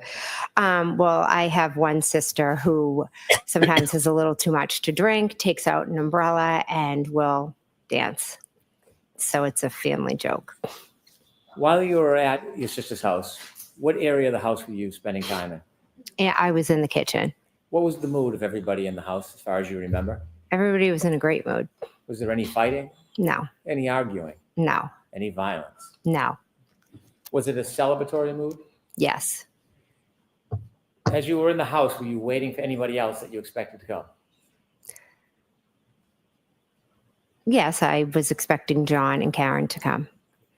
At some point when you're in the kitchen, or let me ask you a little background. As you're in the kitchen of that house, can you see outside from the kitchen area? They had blinds or something down, but if the Why do I have audio coming in? Hold on. Oh, I will not be using Long Crime anymore. Long Crime has commercials now. That's what was going off in my head. Okay, my bad. You ready, Diane? the blinds were up, you could see out. Were the blinds up? No, At any point, were you able to see outside from inside the house? from the front door, yes. Does the front door, is it glass? Yes. At some point when you were with everybody in the celebration, did you have a chance to look outside? Yes. And when you looked outside, what did you see? I saw a dark SUV out front. Did you know whose SUV that was? I believed it was Karen's. Could you see who was in it? No, At that point of night, what does the weather look like from the front door? it's dark and it's snowing, and I could see, brake lights. Did you see if that SUV moved at all? I didn't see the SUV actually move, but I saw it in a few different locations. How many times did you look out? Can't give you an exact number of how many times I looked out. I can tell you I saw the vehicle first straight out from the front door. Then I saw it up at the flagpole, and then I saw it further up from the flagpole. Were you studying the car at all? No, it was quick glances. Did you have any reason to study it?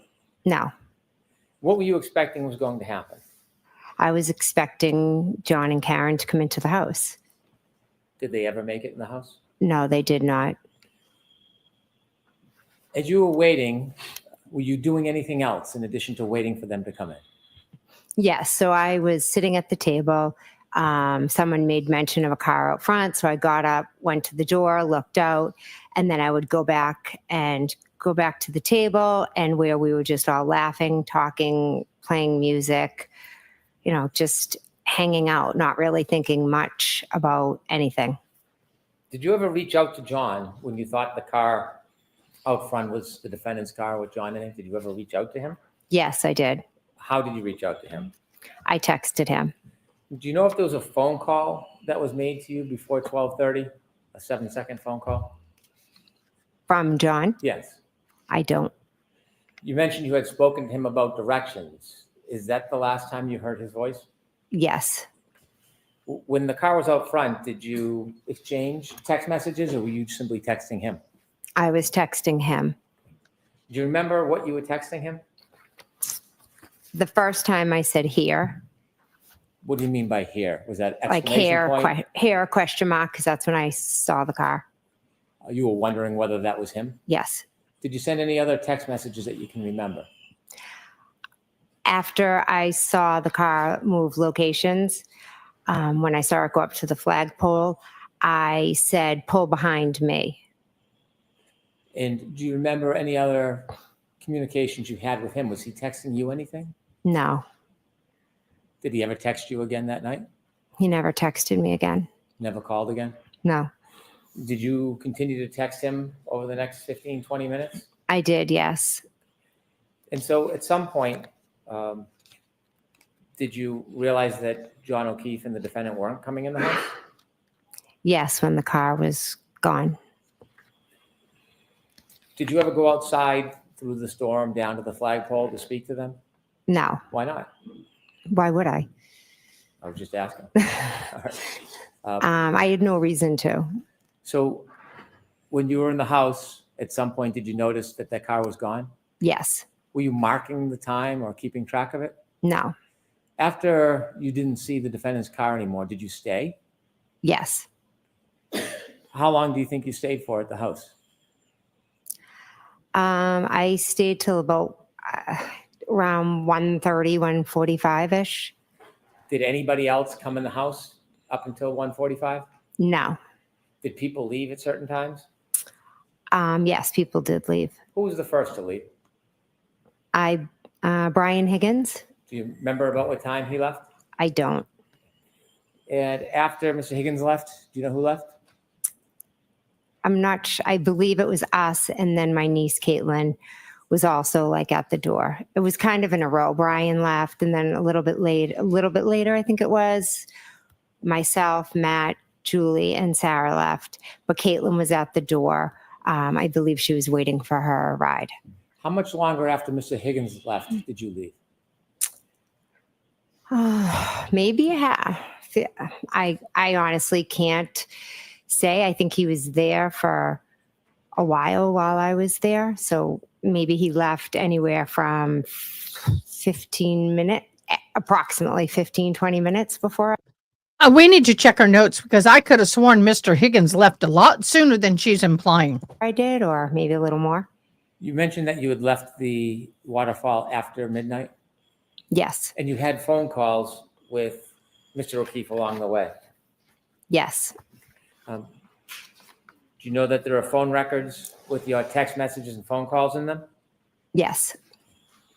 And do you know whether your phone records reflect the time of your calls with Mr. O'Keefe Yes. and your text messages? Yes.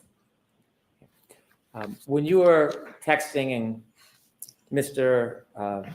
O'Keefe, when the Lexus or the car was in front of the house, rather, was Mr. Higgins still there? Yes. What are some of the things that everybody did along that night before you left? What happened in there? What happened inside the house? Yeah. Nothing. We basically just sat around the table, talked, laughed, listened to music, chit-chatted. Celebratory? Yes. Was there ever any fighting? No, none at all. Any arguing? None at all. Any physical interaction? No, none. When you decided to leave that night, did you say around 1:45-ish? Yes. When you left around 1:45, was there any events that happened that night that would cause you unrest or excitement or your heartbeat to raise? No. When you decided to leave, you and your husband, where were you going to go?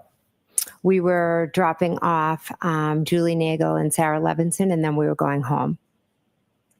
Had you planned on dropping them off earlier in the night? No, when we got there, Julie's brother had pulled up to pick them up, and I won't ask you what was said because you weren't there. Oh, okay. At some She didn't give an exact time, but it was my understanding. I'm going to address this. My understanding that Higgins left very soon after arriving because they didn't have the liquor he liked. So he didn't have anything to drink by his testimony last time, and he left pretty soon. Her testimony here is opposite of that. Just saying. Yes, and watch her blink rate because her blink rate gets really fast when she gets uncomfortable and nervous. Did you come to an understanding that you would give them a ride home? Yes. Did you offer? Yes. Who was going to drive home between you and your husband? Matt drove home. When you left, I want you to describe as you step out into the driveway or the walkway. Was it the front door or side door, if you remember? I walked out the front door. Is the weather like it was when you first got there? No, it's picked up. Tell us what you mean by it's picked up. So as I walk out, you kind of go, the walkway is to the left. So I walk down the steps, I go to the left. The snow was coming, it was cold. Now she's looking wind at was the picking jury. up. So I kind of just like curled up and ran to my car quick to get in. What part of the car did you get into? Front passenger. Who was driving? Matt. And where were the other two people? Sarah and Julie were in the back seat. Who was in what spot? I'm not exactly sure. So both of the young women were in the back seat? Yes. Was there any conversation when you got into the car? We got in the car and they were teasing me. Why were they teasing you? Because I had like bread and maybe peanut butter in my car. Why did you have bread and peanut butter in your car? I had my niece for the week, and I was dragging her like to all my kids' sporting events. So we'd go from like one game to another game to a practice. So sometimes instead of always giving her McDonald's or Dunkin' Donuts, I'd try to throw her a peanut butter sandwich. And they were making fun of you? Yeah. As the car backs out of the driveway, tell us what you're doing. I'm talking to the girls. You just moved your head. Yes. Does that mean anything? Yes. Tell us. They were both sitting behind me. So I was like turning and, chatting and talking. After your husband pulls out of the driveway, do you start to drive home? Yes. If the house is on my right and you're driving, are you in the passenger seat closest to the house or furthest away? Passenger seat closest. So you're driving, if you look at a picture of the house, you would be driving from right to left? Yes. So as you start to drive, or your husband starts to drive the car, what direction are you looking in, if you remember? The back seat. Did you drive by the front of the house, do you know? We pulled out of the driveway and went up Chapman. Okay. And your husband and you passed by the front of the house? Yes. Did you pass by the flagpole? Yes. Were you looking at the flagpole? No. And how dark was it at that point? It was dark. Snow? Yes. As you're passing the flagpole, do you hear or see anything remarkable? No, I'm not really paying attention. I'm just chatting to the girls, and Matt's just focusing on driving. When you're talking to the girls and they're making fun of you, what's the mood in the car? We're all laughing and joking. Where do you go next? We drive Julie Nagel home. After you drop off Miss Nagel, where do you go? We drop off Sarah Levinson. Is the weather constant? Yes. After you drop off the young woman in separate spots, where do you go? We went home. Can you tell us when you get home what happens next? We go in the house. I go up to bed. Matt makes himself a snack and then joins me upstairs. Do you I don't know why a telephone? caption's not working. Yes. An iPhone? Yes. When you go to bed, do you stay up at all? Yes. Do you use your iPhone? Yes, I do. What were you doing? I texted a few people, and then I did a couple of Google searches. And what were the searches for? One, my daughter had played in a basketball game earlier in the night, and it was a very good game. So I went and I read the report on it. And then my other daughter had an offer to play on a basketball team. So we had to make a decision about whether or not we were going to accept the spot. So I was just looking up that basketball club. Other than those regular searches that one would do, is there anything remarkable about what you were searching at 2/2/27, that time frame? No. After you were looking at websites for your child's sports, what did you do? I put my phone down and went to sleep. And up to that point, had there been any discord or fighting or arguments in your world? No. Peaceful night? Yes. Did you go to sleep, Miss McCabe? Yes. Did you sleep through the night? I typically get up to go to the bathroom, so that I could have gotten up possibly to go to the bathroom. Did anything remarkable happen in the early morning hours of January 29, 2022 that changed that peaceful mood into something else? Yes. Okay. I want you to share with the jury the first thing that happens that changes everything. How do you sign mood? How do you sign it? Emotion? Okay, I'm good. At 4:53, my phone rings and I look at my caller ID. I look at the phone and it's Kaylee, John's niece. John's niece. And I say hello. And she said, yeah, well, basically she relayed to me that. Good catch. Objection. Hearsay. When you pick up the phone, could you hear a voice on the other end? I heard a voice and a lot of screaming. And the voice you heard, is that Kaylee, John's niece? Yes. And the screaming, was it a man or a woman screaming? It was a woman. How loud was that person screaming? Very loud. Could you make out anything that person was saying as they were screaming? My name was screamed a lot. And then she's not going to do it. the other individual ended up getting on the phone with me. Okay. And who was that person that was screaming in the background? Miss Reed. How long was she screaming for while you were speaking to your niece before you spoke to her? The entire time I was speaking to Kaylee, she was screaming. Describe her demeanor. Miss Reed's. Yes. Jen! There it goes. And then she's screaming that John didn't come home.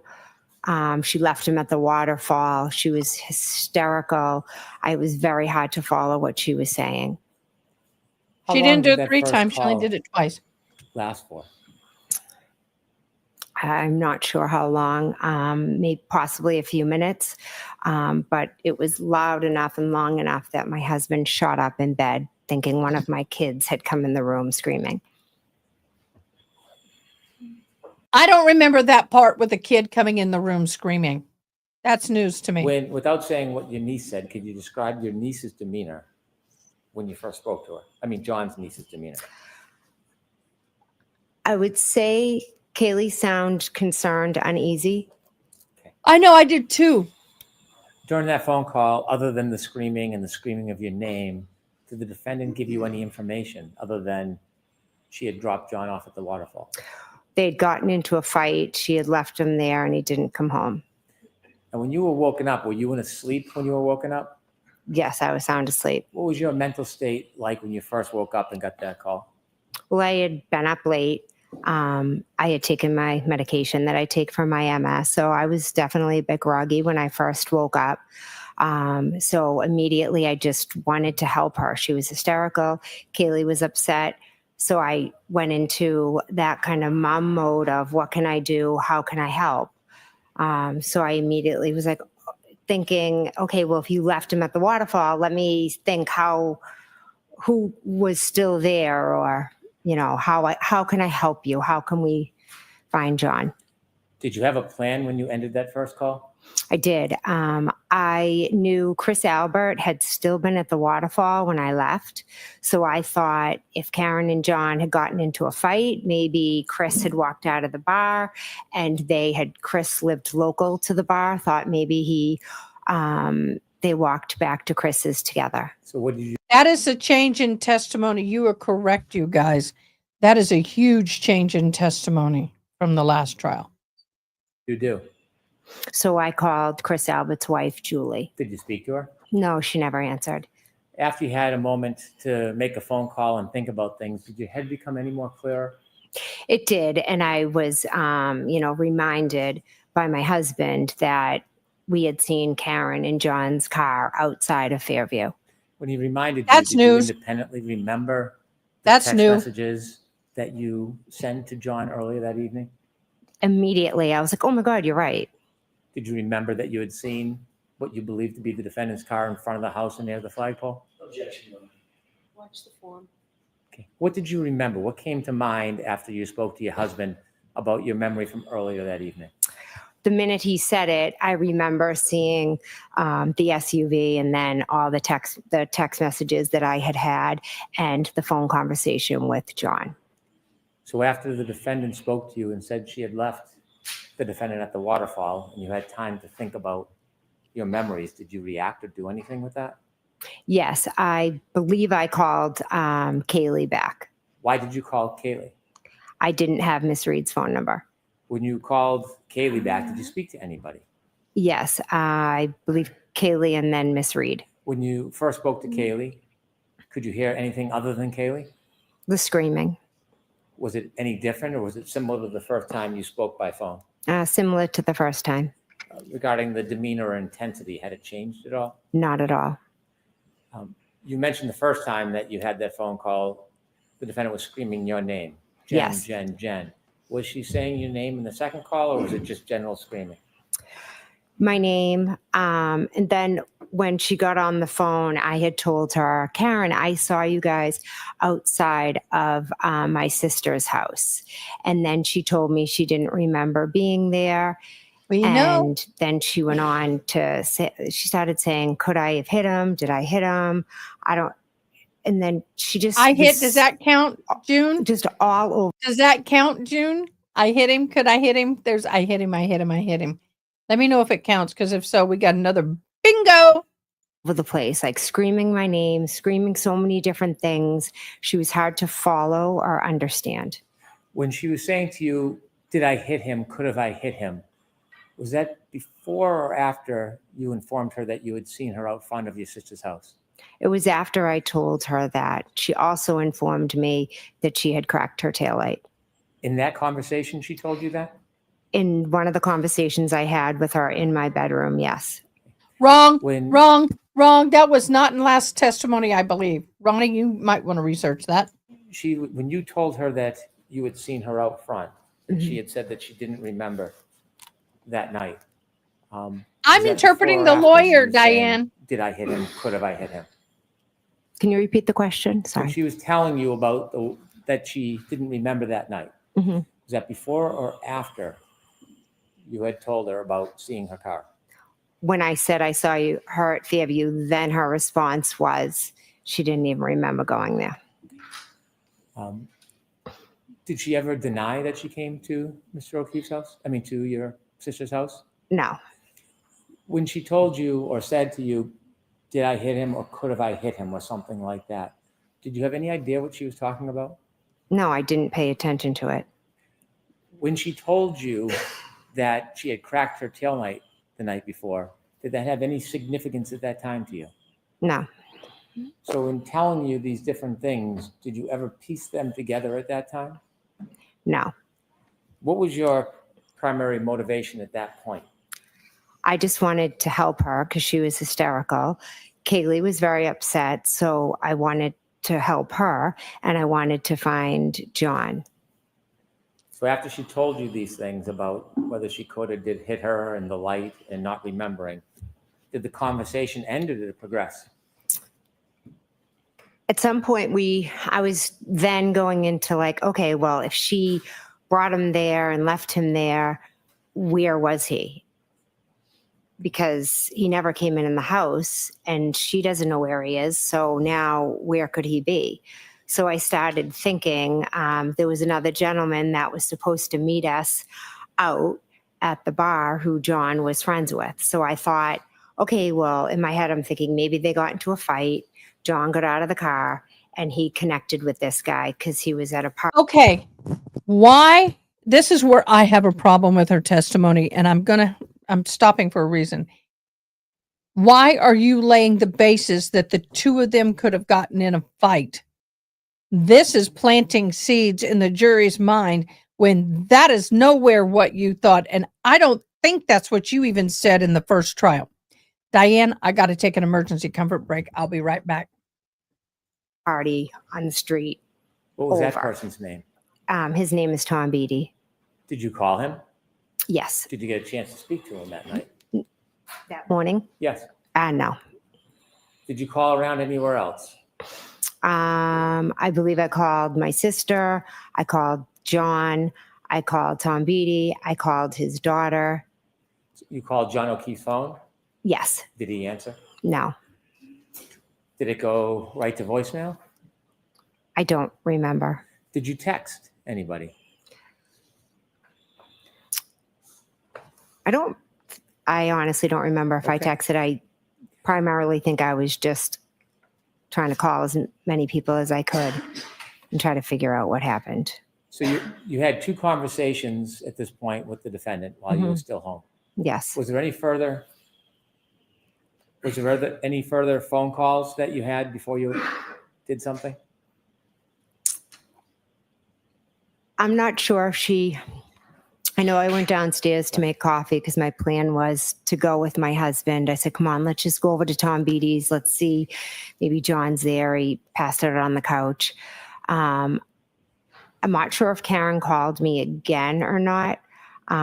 It's a little foggy because there was so many calls and everything. And so that morning when you're receiving calls, did something happen?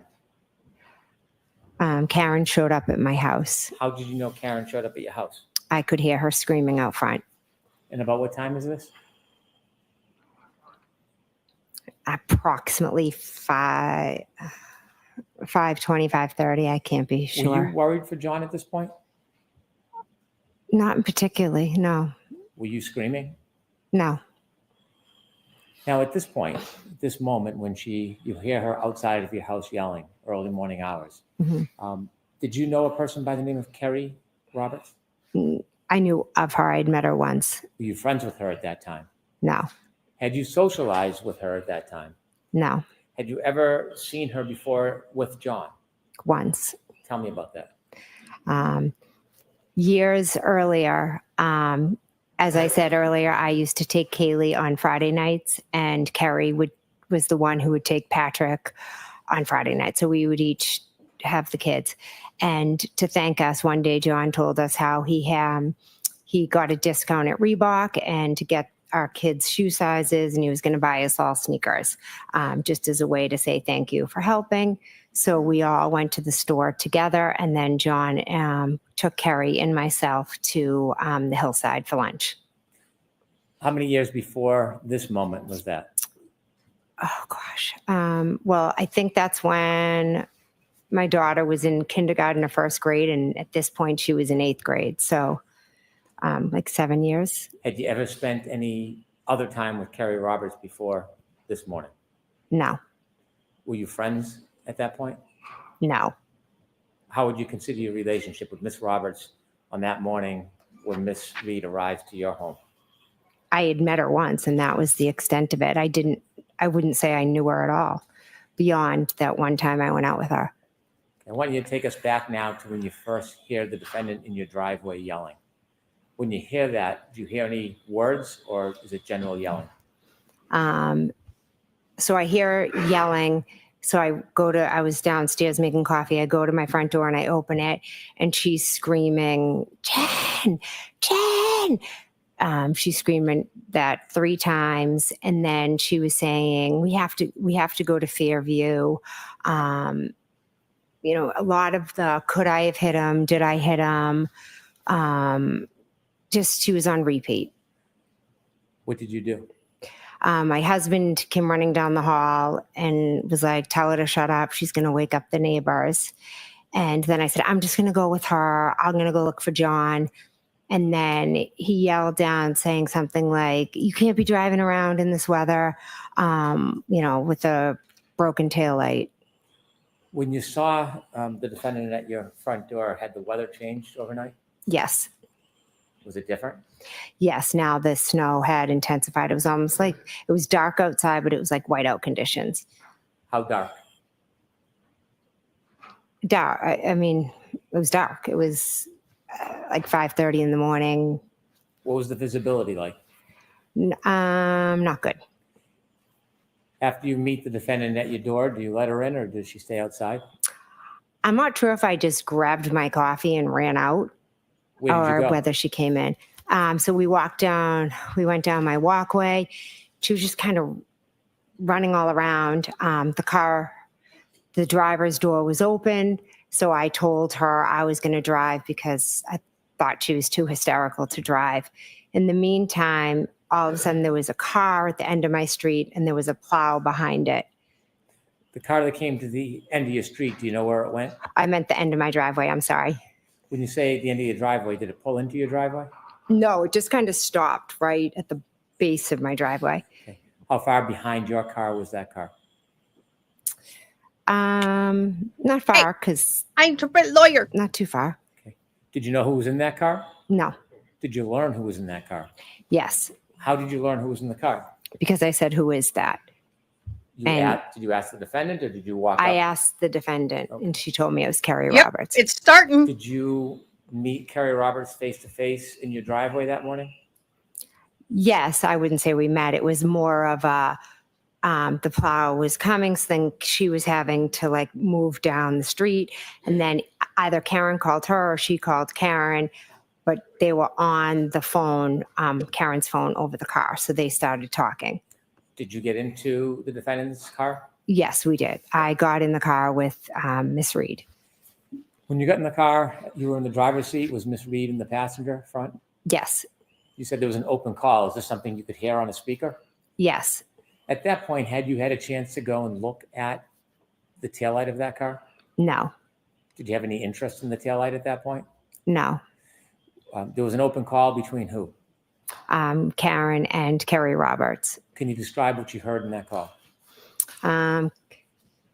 Karen was saying that she wanted to go to Fairview, and Kerry Roberts was instructing her that no, we weren't going to be going to Fairview, and she kept saying, we got to go to your sister's house. And Kerry Roberts said, no, we're not going to be driving around in this weather in 2 cars. Let's go back to John's. Let's go to Meadows. Let's go see if he's there. That was kind of the conversation. And then Karen was doing a lot of screaming, and Kerry was kind of yelling back at her to shut up. Who was taking charge of the situation that morning? Kerry Roberts. Were you in charge of it? No. Did you weigh in or make any decisions on where you were going to go next, or were you just a listener? I just listened. Kerry said that Kerry's kind of a take charge person. She said, we're going to Meadows. So I said, okay, I drove to Meadows. Now, at this point, you didn't know Kerry Roberts other No. than that meeting? Yes, correct. And you agreed to follow her? Yes. So tell us what happens. Take us through the drive. She might have followed me. I'm not sure, but we drove back to Meadows, pulled into the driveway. So you knew where Meadows was? You had been there many times for the kids? Yes. You think Miss Roberts may have followed you? Yes. What was the weather conditions as you were driving? They were awful. It was, I was driving very slow, cautiously. It was dark. It was hard to see. It was that type where the snow is like coming at your window. How long of a ride was it from your home to John's home? Approximately 5-6 minutes. Was there any other phone calls while you were in the car with Miss Roberts, or did the phone calls end? I believe that was it. Can you describe the defendant's demeanor on the trip from your house to John's house?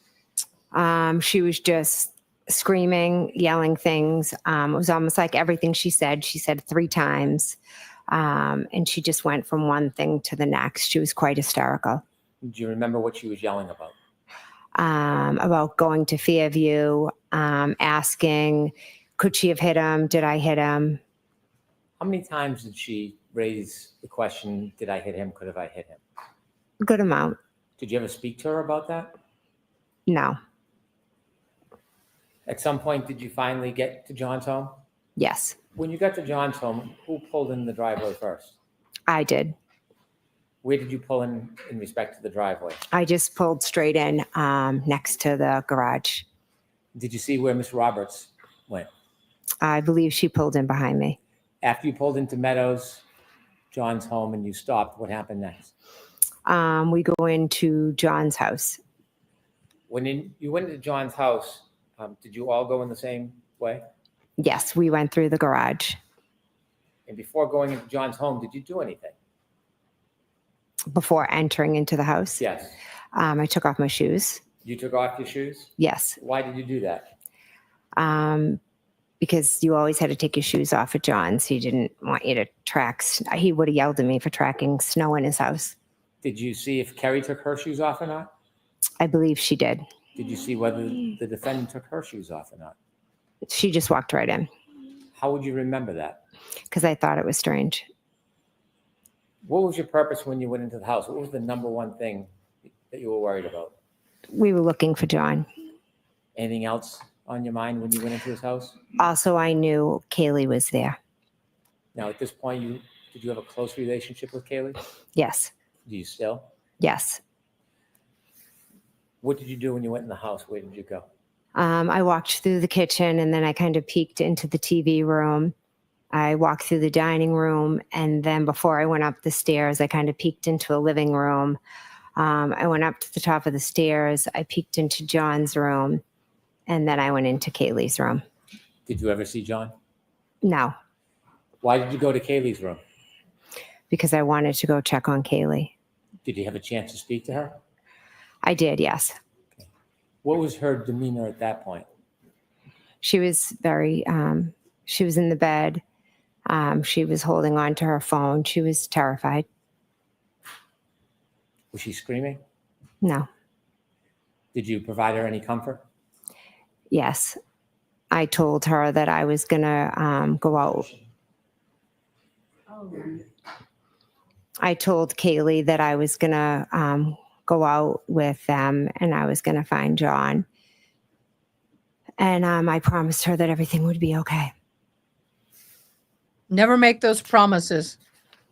Hope it'll be okay. At some point, you Never left promise. Kaylee? Yes. Where did you go? I went back downstairs and then we went out to look for John. Before you left John's house that morning, did the defendant show you anything? Yes. When we were out in the driveway, I had thought it was when we went in, but I think it might have been when we came out. But regardless, at one point when we were in the driveway at Meadows, Karen showed myself and Kerry Roberts the cracked taillight. Thank you, Aaron. Did you or Miss Roberts get close to the taillight at that point? Yes, we walked over and the taillight was missing pieces. Now, that's not what you Ms. said in the Roberts have first any trial. First trial, you said cracked, Comment I about it. believe. Yes, Miss Rob. So she had a comment. Next question. What was Miss Roberts' demeanor at that point? She was frustrated with Karen. Had said that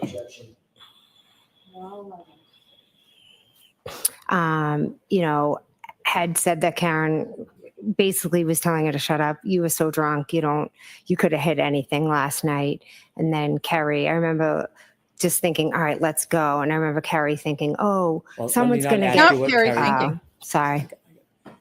We don't want to think what somebody thought. You know you can't know what they're thinking. Okay. I want to know what you heard and what you saw. Mm-hmm. Okay? Yeah. All right.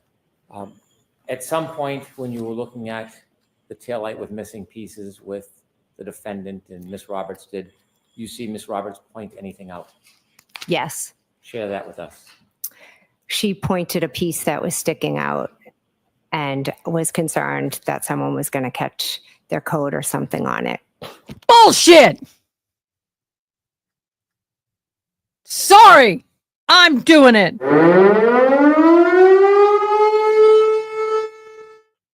That was not brought up in the last trial in that manner. Anybody else remember her saying that? Ronnie, anybody else? I got to take a BS. Where's my BS meter? Where's the BS meter?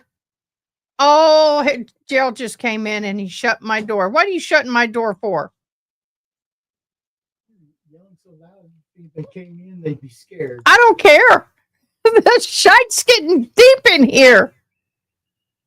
That is such a freaking lie. Oh, I hope they cross her. I hope they have transcripts. I hope they nail her butt to the wall. Yes, I'm getting mad. Even Gerald comes in here. I am mad. Uh-oh, he's getting the chair. He's sitting himself in the corner. He knows. I was going to say, you know where the man's place is. He kissed my hand. Oh my gosh, y'all, I told you there are going to be points where I may go bull crazy. Oh, here's what I wanted to show y'all. I created it and I haven't used it. Where is it? Come on. There it is. We got it, y'all. We hit it.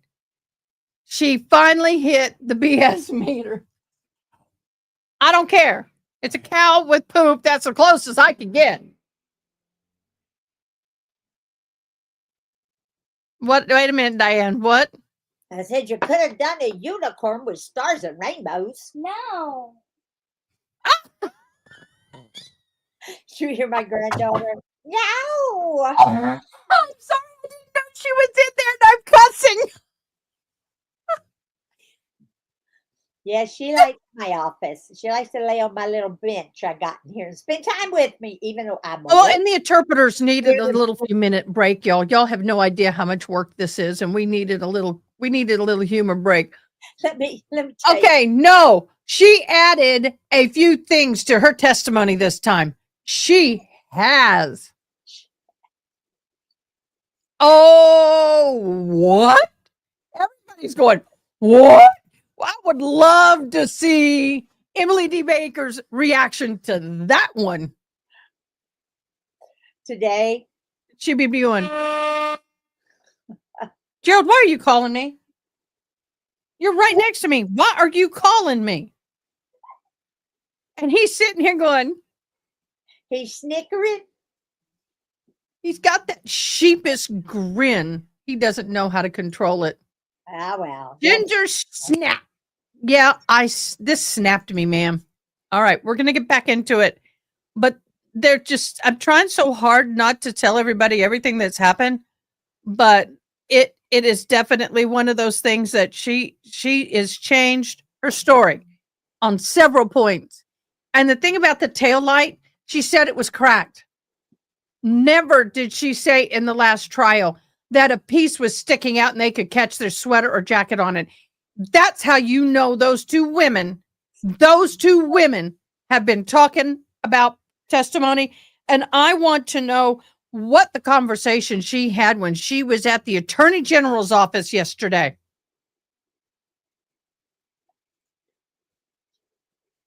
Ooh, you know they're making a list and checking it twice. They're hoping the state rests at the end of the day, because if I was the defense, I would go back to the office, watch her testimony, get the transcripts, and nail her ever-loving little hiney to the wall, because she's lying.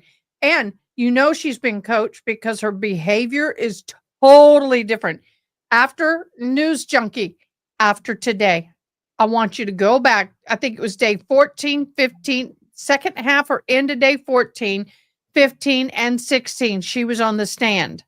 And just look at the difference, not what she's saying, but the entire body language and everything. Okay, I'm off of it. We're back. During that time when the defendant is showing you the taillight with missing pieces, was she saying anything about it? No, I don't. Not that I can recall right now. You mentioned at some point she was saying, did I or could I have hit him after you left John's house? Was that in the car or before you got in the car? I know for a fact it was definitely in the car, was one of the times, yes. Now, Miss Roberts' car is parked behind the defendant's car in John's driveway. Yes. Was there a decision made to take one or two cars? One car. What was the plan? The plan was to get into Carrie's car and to go and look for John. I wanted to go thinking, let's go to Tom Beatty's, but Miss Reed was pretty adamant that we go to Fairview first. You said that at times there was some arguing or bickering, or Miss Roberts was raising her voice to the defendant? Yes. Who made the decision to go to Fairview? Ultimately, Carrie said, all right, we'll go there, almost like to shut her up. When you got in the car, where was everybody? When you got into Carrie Roberts' car, where was everybody sitting? Carrie was driving. I was in the front and passenger. Karen was in the back, in the middle, kind of peeking her head through between us. I want you to take us through the ride from John's house at Meadows until you first get to Fairview. So as you pull out of, or Carrie Roberts pulls out of John's driveway, what is the mood inside that car? I'd say it was starting to get tense because Karen was just continuously screaming. Carrie was trying to focus on driving, and Karen's behavior in the back of the car was a bit erratic. When you say erratic, can you just give some detail what you mean by that? Yes, she would go from sitting back to leaning up in between us, and she would yell Carrie's name 3 times. Then she would yell my name's three times. And then she would yell, could I hit him? Did I hit him? Right, bingo. Over and over again. 3 times. When she was repeating these questions or phrases that she was yelling, did you respond in any way? I don't believe I did, no. How about Carrie? Carrie was telling her to shut up and to buckle up. Was she buckled?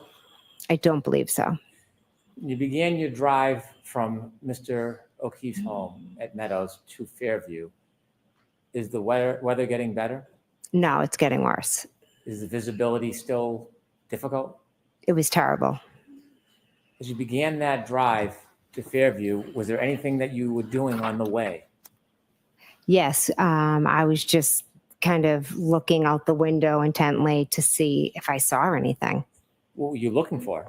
I guess John, which I know it sounds crazy, but I didn't know where the hell he was. Okay, news junkie, I need you to tell me why you think it's a cluster bleep, because I want to know, you've not seen this, and you think this is a cluster bleep. This is smooth sailing compared to last trial. So, yeah. Honey, I'm talking to them. Love yous. No, but seriously, news junkie, explain yourself.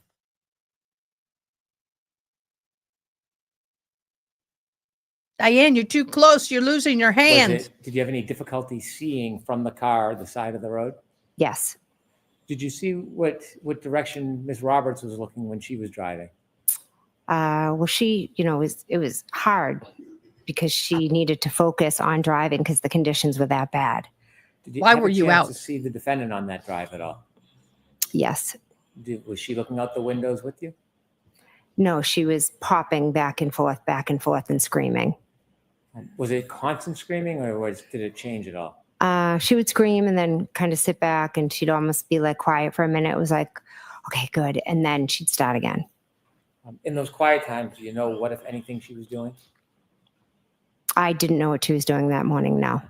How long did it take to get to Fairview?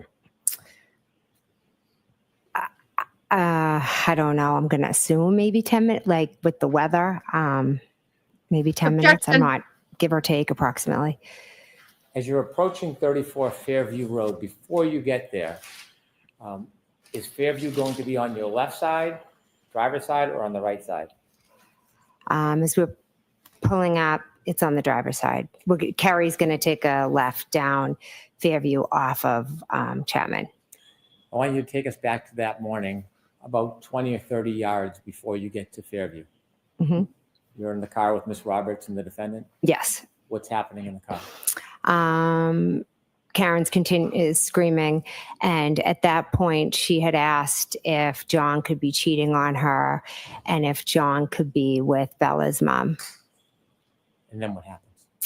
I didn't know what the hell she was talking about. I was like, what are you talking about? Why would he be with Bella's mom?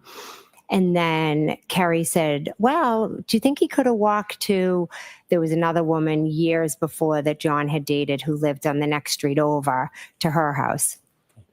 And as you approach that area before you get to the flagpole, does anything remarkable happen? No. Okay. What happens next? As he wanted her to say yes. I just say to Carrie, because she doesn't know where my sister lives, oh, her house is just at the bottom of the street. Visibility still difficult? Yes, awful. What happens next? We continue, driving, and we're driving slowly past, the line of, I guess, bushes and the flagpole area. And all of a sudden, Karen's screaming from the back, there he is, or something to the effect of, there he is, let me out. Did you know what she was talking about? I had no idea. When she was yelling that, did you look out the window? Yeah, we had our eyes peeled out the window. Did you see anything? Nothing but snow. How long was she yelling about whatever it is she was saying? Carrie, she screamed, stop. So Carrie stopped pretty quickly. There he is. She could have kicked the door, like, let me out of here. When she was kicking the door, what were you doing? I was just like, what the heck? What is going on? What happens next? She gets out. Carrie looks at me and said something. I said, like, she's batshit crazy. Then what happens? Then Carrie got out. Then I got out of the car, walked around the back of the car, and was walking like over to where I could see the girls were. Now, at that Not on my bingo card. You were in Kerry Roberts' car. Yes. It had his headlights on. Yes. Was it facing up the street of Fairview?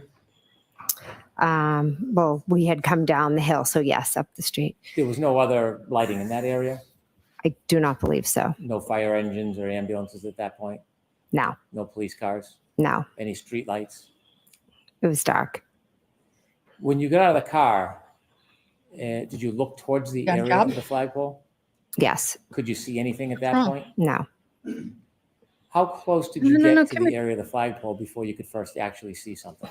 Well, I saw the shadowy figures of Carrie and Karen, and it wasn't until I got very close over to them that I saw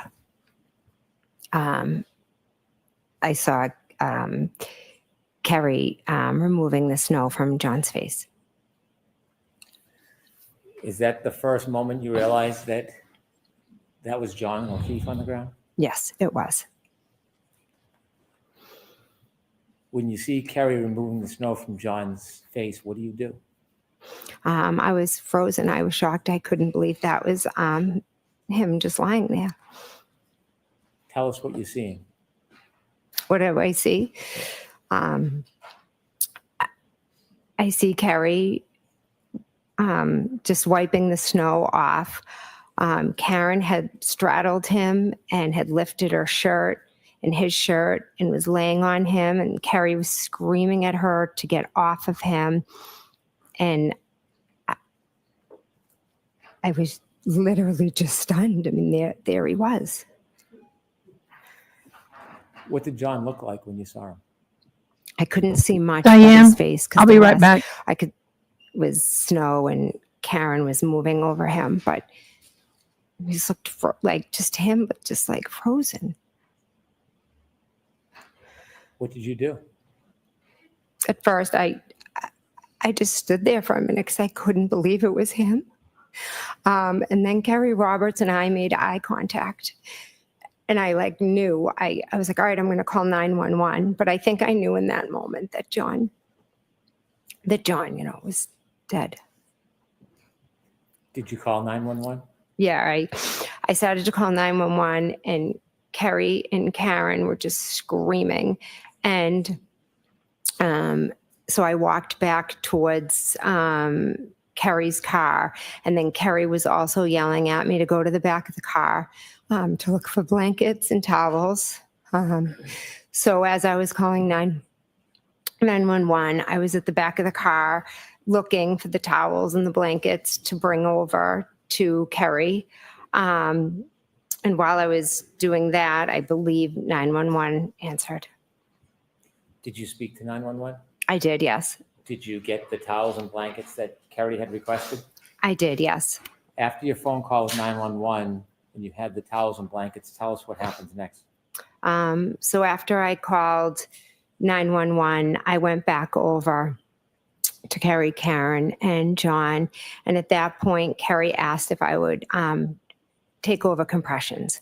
So she got up and I started doing compressions, and Karen was doing mouth to mouth. When you started doing compressions, were you touching John over his clothes or touching his skin? I don't remember.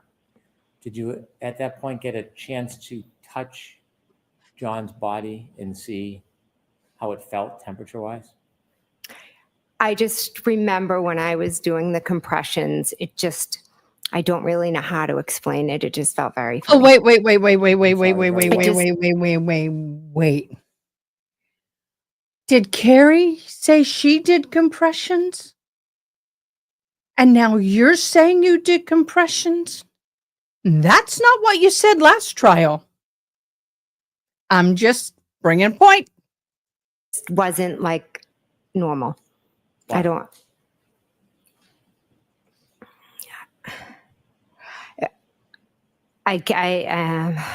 I can't think of how to describe the way it felt when I was trying to press down, but it was like Better that they do it tomorrow.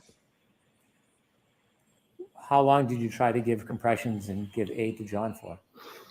Until the police came. Mr. Brennan, why don't we end here? Thank you. Break. All right, Ms. McKay, we're going to need you back tomorrow. You can stay.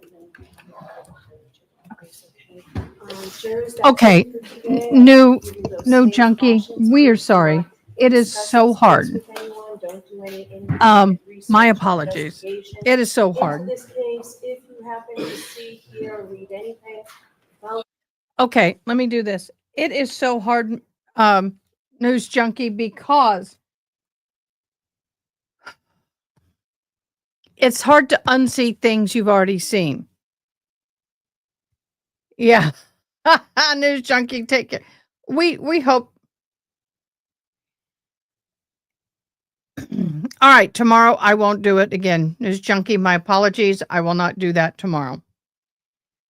But understand, it is so hard when you hear vastly different information that you know has been said by multiple people and it's different. Okay, we're back. Can we close the doors, please? Uh-oh. Diane, can you interpret this, please? I know it's shifting gears, but I want to address, I said I'd hear you today on the argument on the Arkham motion.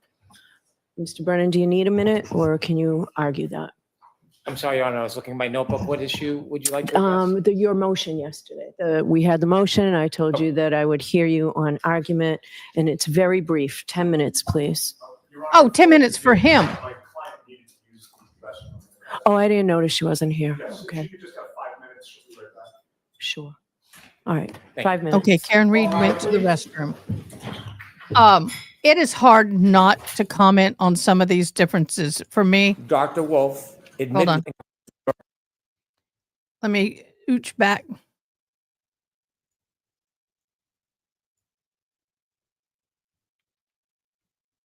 Okay, here we go. All right, Mr. Brennan, I'll hear you.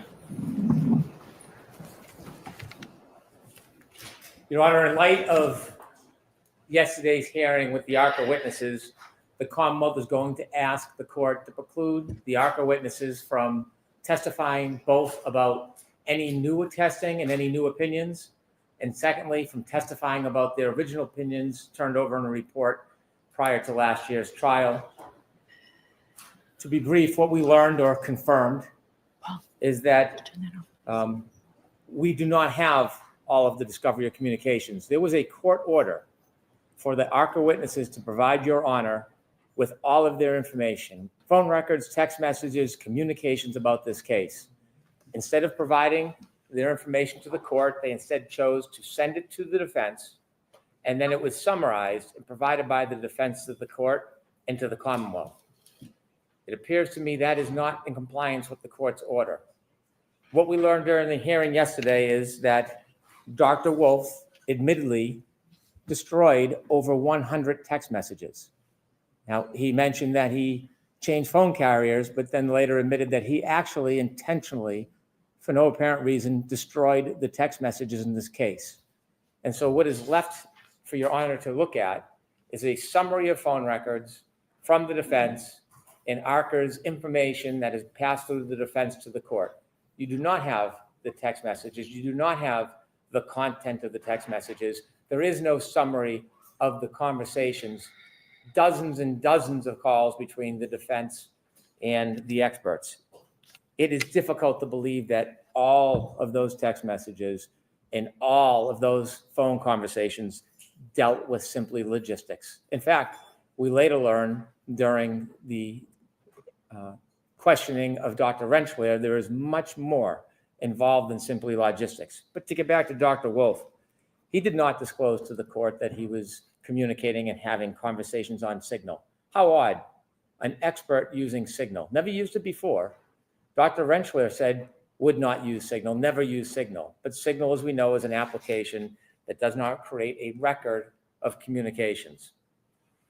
Dr. Wolf maintained on his direct that everything he did was logistics, even when we showed him the direct examinations with comments that asked for input from the defense to questions in a way that would be advantageous to the defense and to thwart the Commonwealth. Dr. Wolf actually still continued to testify that that was simply procedure and logistics, never admitting the fact that there was, in fact, conversations or information exchanged about bettering the presentation for the defense. Inevitably, I asked him about the sequestration order and how evasive he was. You simply have to compare him to Dr. Rensselaer, who was quite candid. An hour or 45 minutes with Dr. Wolf, difficult getting a straight answer. Dr. Rensselaer told us more in 5 minutes than Dr. Wolf told us his entire examination. And what we unfortunately learned is that during the trial, when this court had a sequestration order, information was being passed to the experts about witness testimony, in this case, unknown to the Commonwealth, unknown to the court, information, particular information, not general information, witness testimony, issues in the case. We have no idea who is deciding or identifying the issues and who the advantage is given to in describing those issues. But that is witnesses being prepped through an intermediary. So we know the Department of Justice, at least, is violating the order, helping the witnesses along, and then they testify unbeknownst to the Commonwealth that they have this information, but obviously is reflected in the testimony. In addition, I've provided some clips to Your Honor for review. Yes, do you want me to mark these as an exhibit? I do. Okay, so this was an exhibit from yesterday.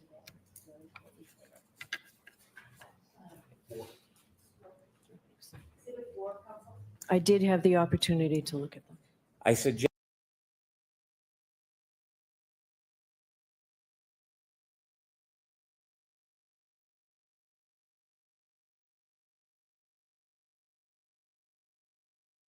News junkie, if you don't want me to hear what I'm going to say about CPR, turn your mute.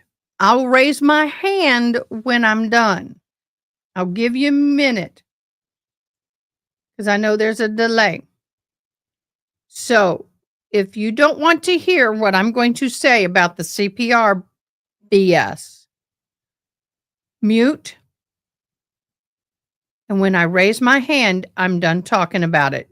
Please let me know okay in comments so I can start talking. I'm trying to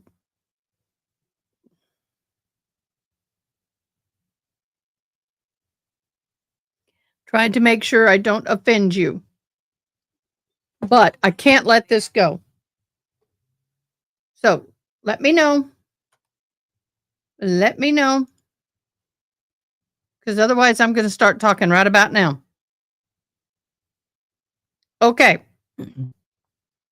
She said, Carrie Roberts said that she started CPR and switched off with Jen. When this was in the last trial, Jennifer McCabe said, I'm going to read a few notes. Carrie wiped the snow off of John's face. She didn't say, I said, let's wipe it off. She said, because I wrote down exactly what she said in parentheses, Carrie wiped snow off of John's face, not Jennifer. Jen putting down blankets out of the car. Carrie screamed, Karen, to get her off of John. Jen screamed, is he dead? Carrie tells Karen to start mouth to mouth. Blood comes out of his mouth. Jen is on phone with 911. She didn't touch John O'Keefe. Her last testimony.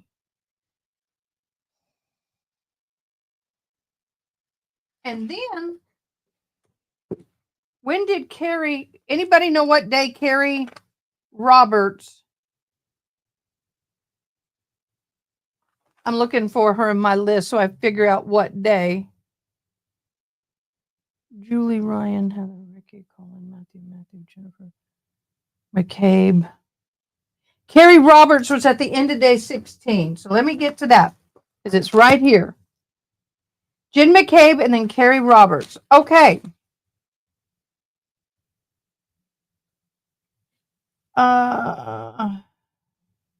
Right here.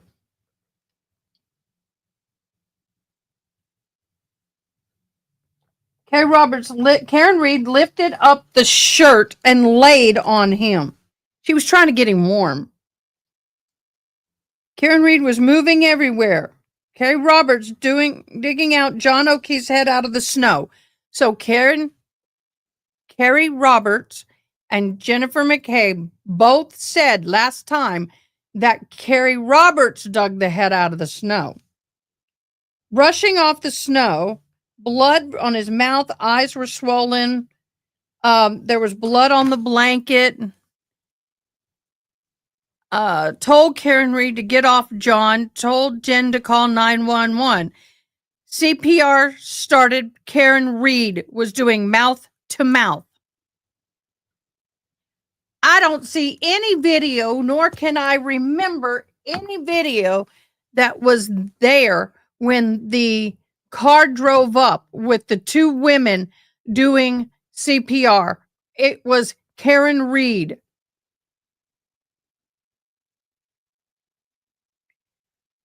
I understand.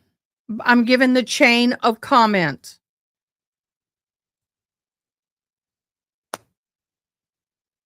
I'm just giving the chain of comments. I'm upset about I'm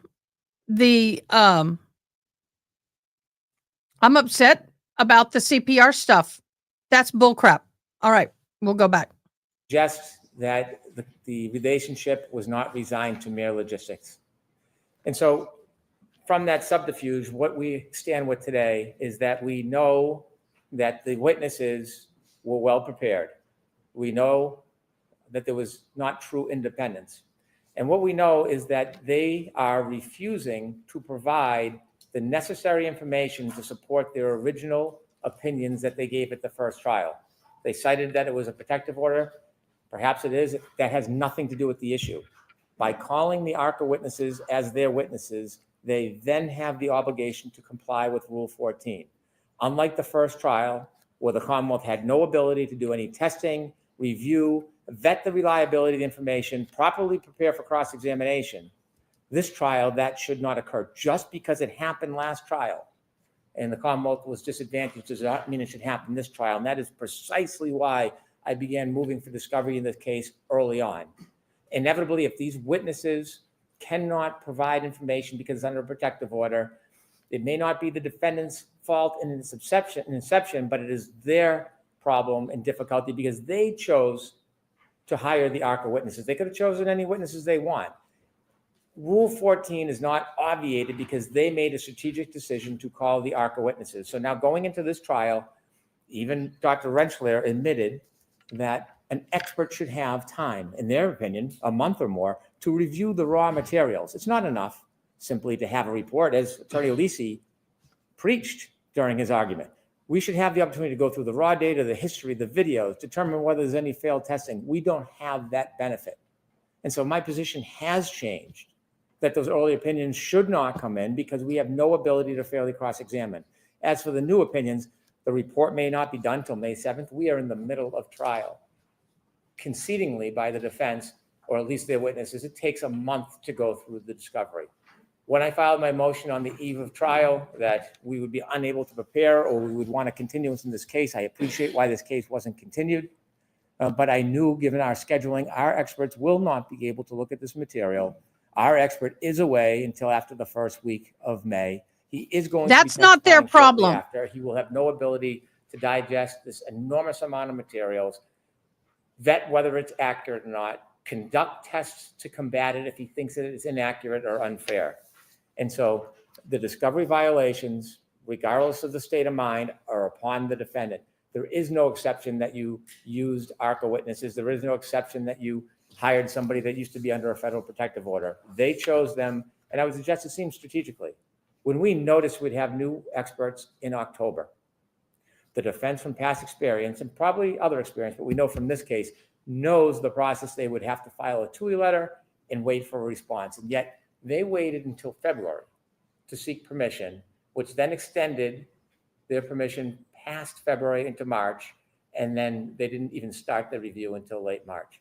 And so it's fundamentally unfair. We should not be placed in a position of cross-examining experts without the fair ability, as any petition, defendant, Commonwealth, any participant would have in a case to consider and then to rebut. And so for that reason, I ask you to exclude both the new opinions and new testing, and also to exclude the earlier opinions that we will never, at this point, receive the proper discovery with to prepare.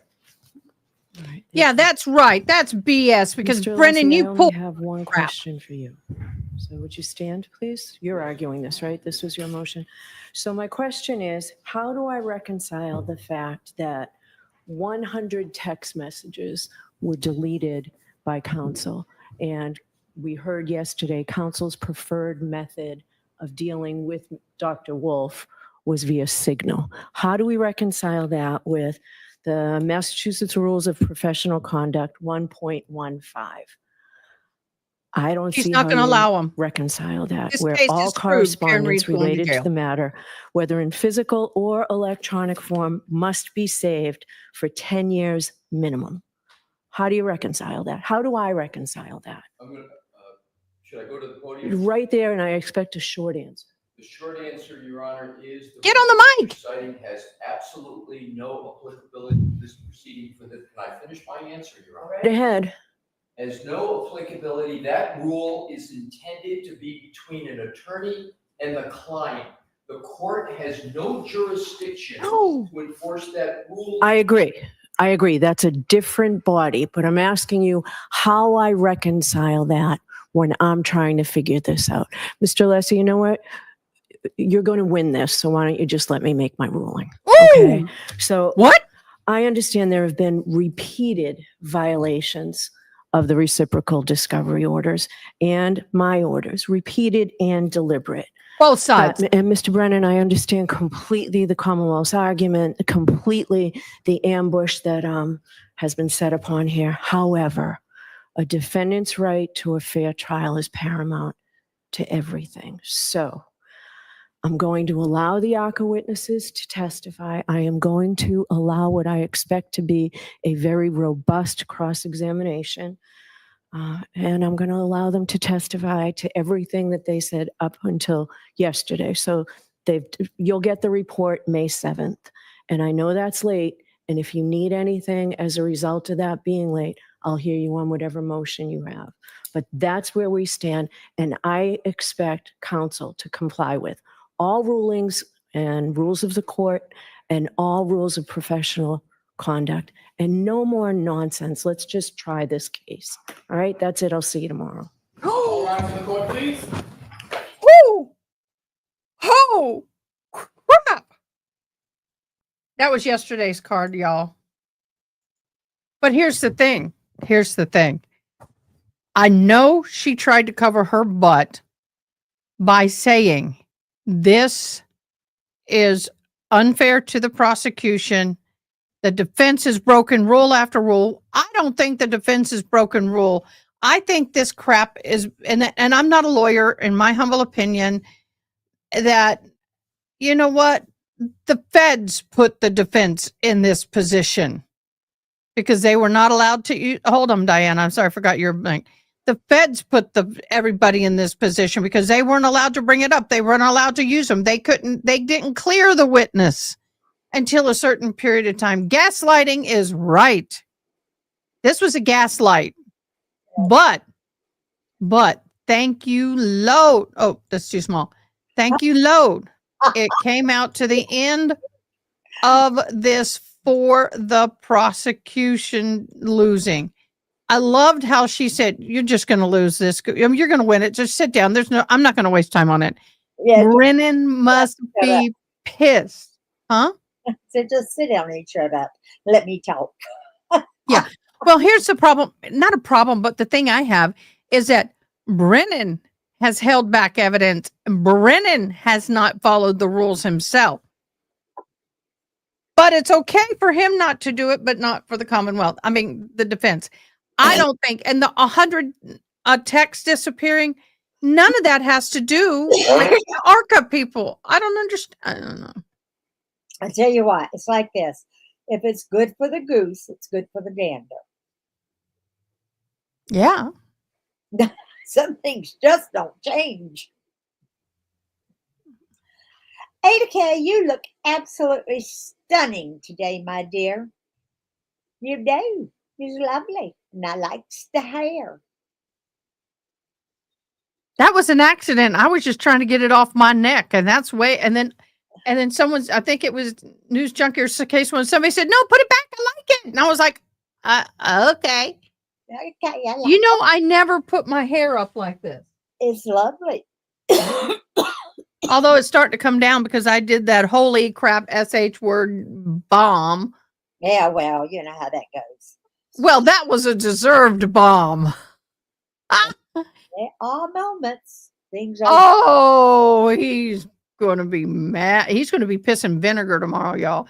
But here's the other thing, though. Jennifer McKay was on the stand for 2.5 days. So she's probably going to be on the stand all day tomorrow. So I bet you 10 to 1 odds, if I was at law firm, I would have somebody be going through that transcript while she's testifying, finding me hook, line, sinker, where she said what. Yeah. Now you remember what you said. You best remember what you said, and you best not. What happens if you perjure yourself? What can they do? I don't know. Jail. Jail? I don't know. But they have to really knowingly. I don't know.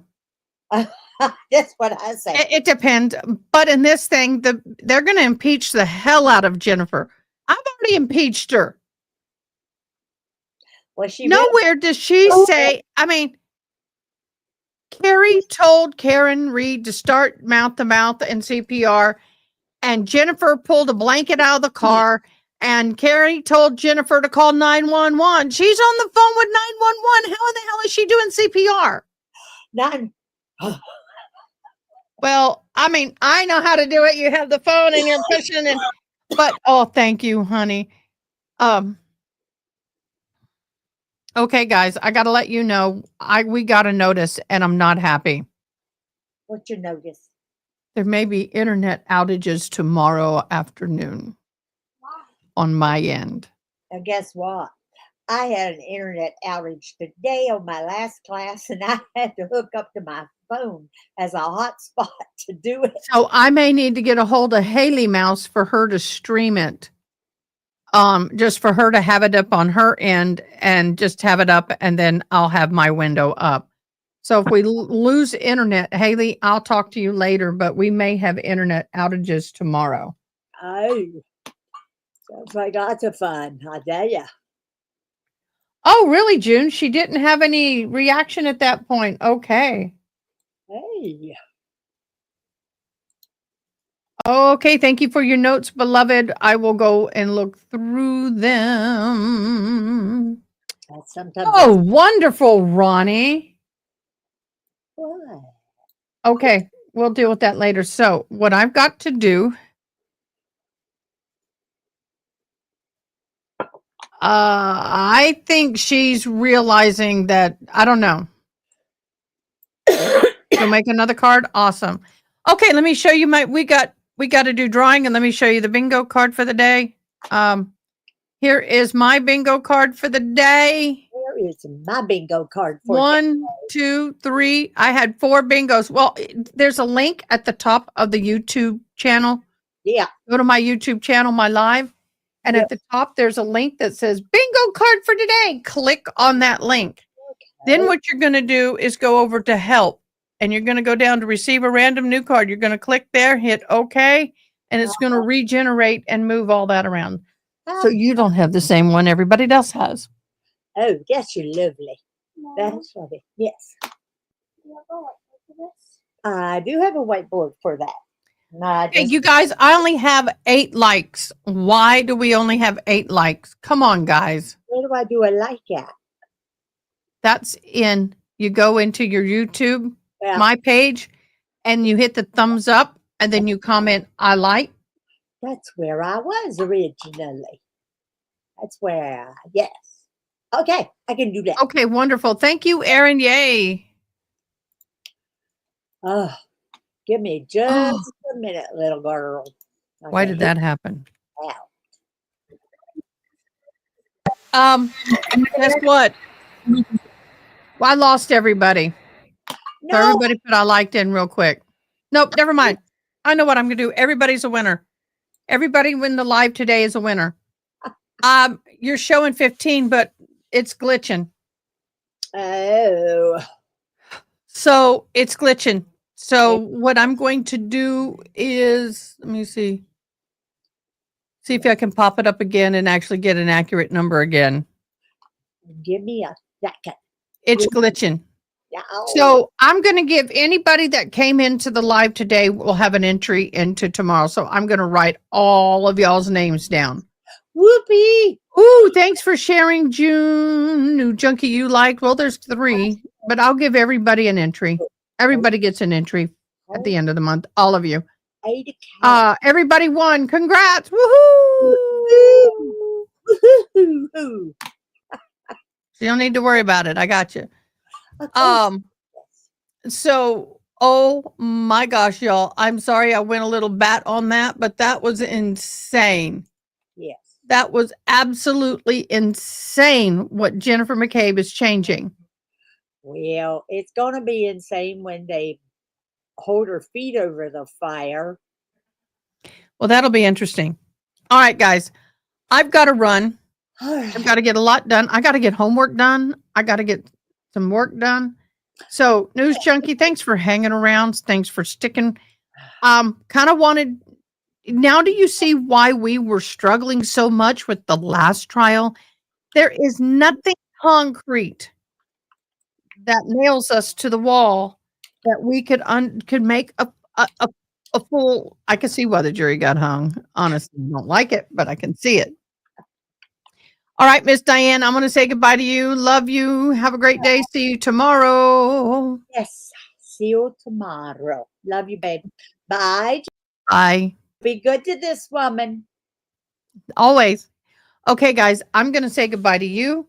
Everybody, we can't wait for Cross. That's going to be fun. In the meantime, y'all be blessed. Make sure to love on somebody who needs it because you never know when you'll be the one needing it. I want to thank the alternate jurors over on X. 203 of you are watching over at YouTube. Thank all my normals and all my new people for hopping in. Facebook, thank you, and Twitch and Twitter and Instagram, all of those formats. Thank you so much for, after listening to Hank, I'm starting to change my mind. Yeah. So Cross will be really good. All right, guys, tomorrow, we'll see you tomorrow. Bye. Thanks for watching. Please comment, like, share, and most importantly, subscribe. I hope you have an awesome day. Till next time, take care.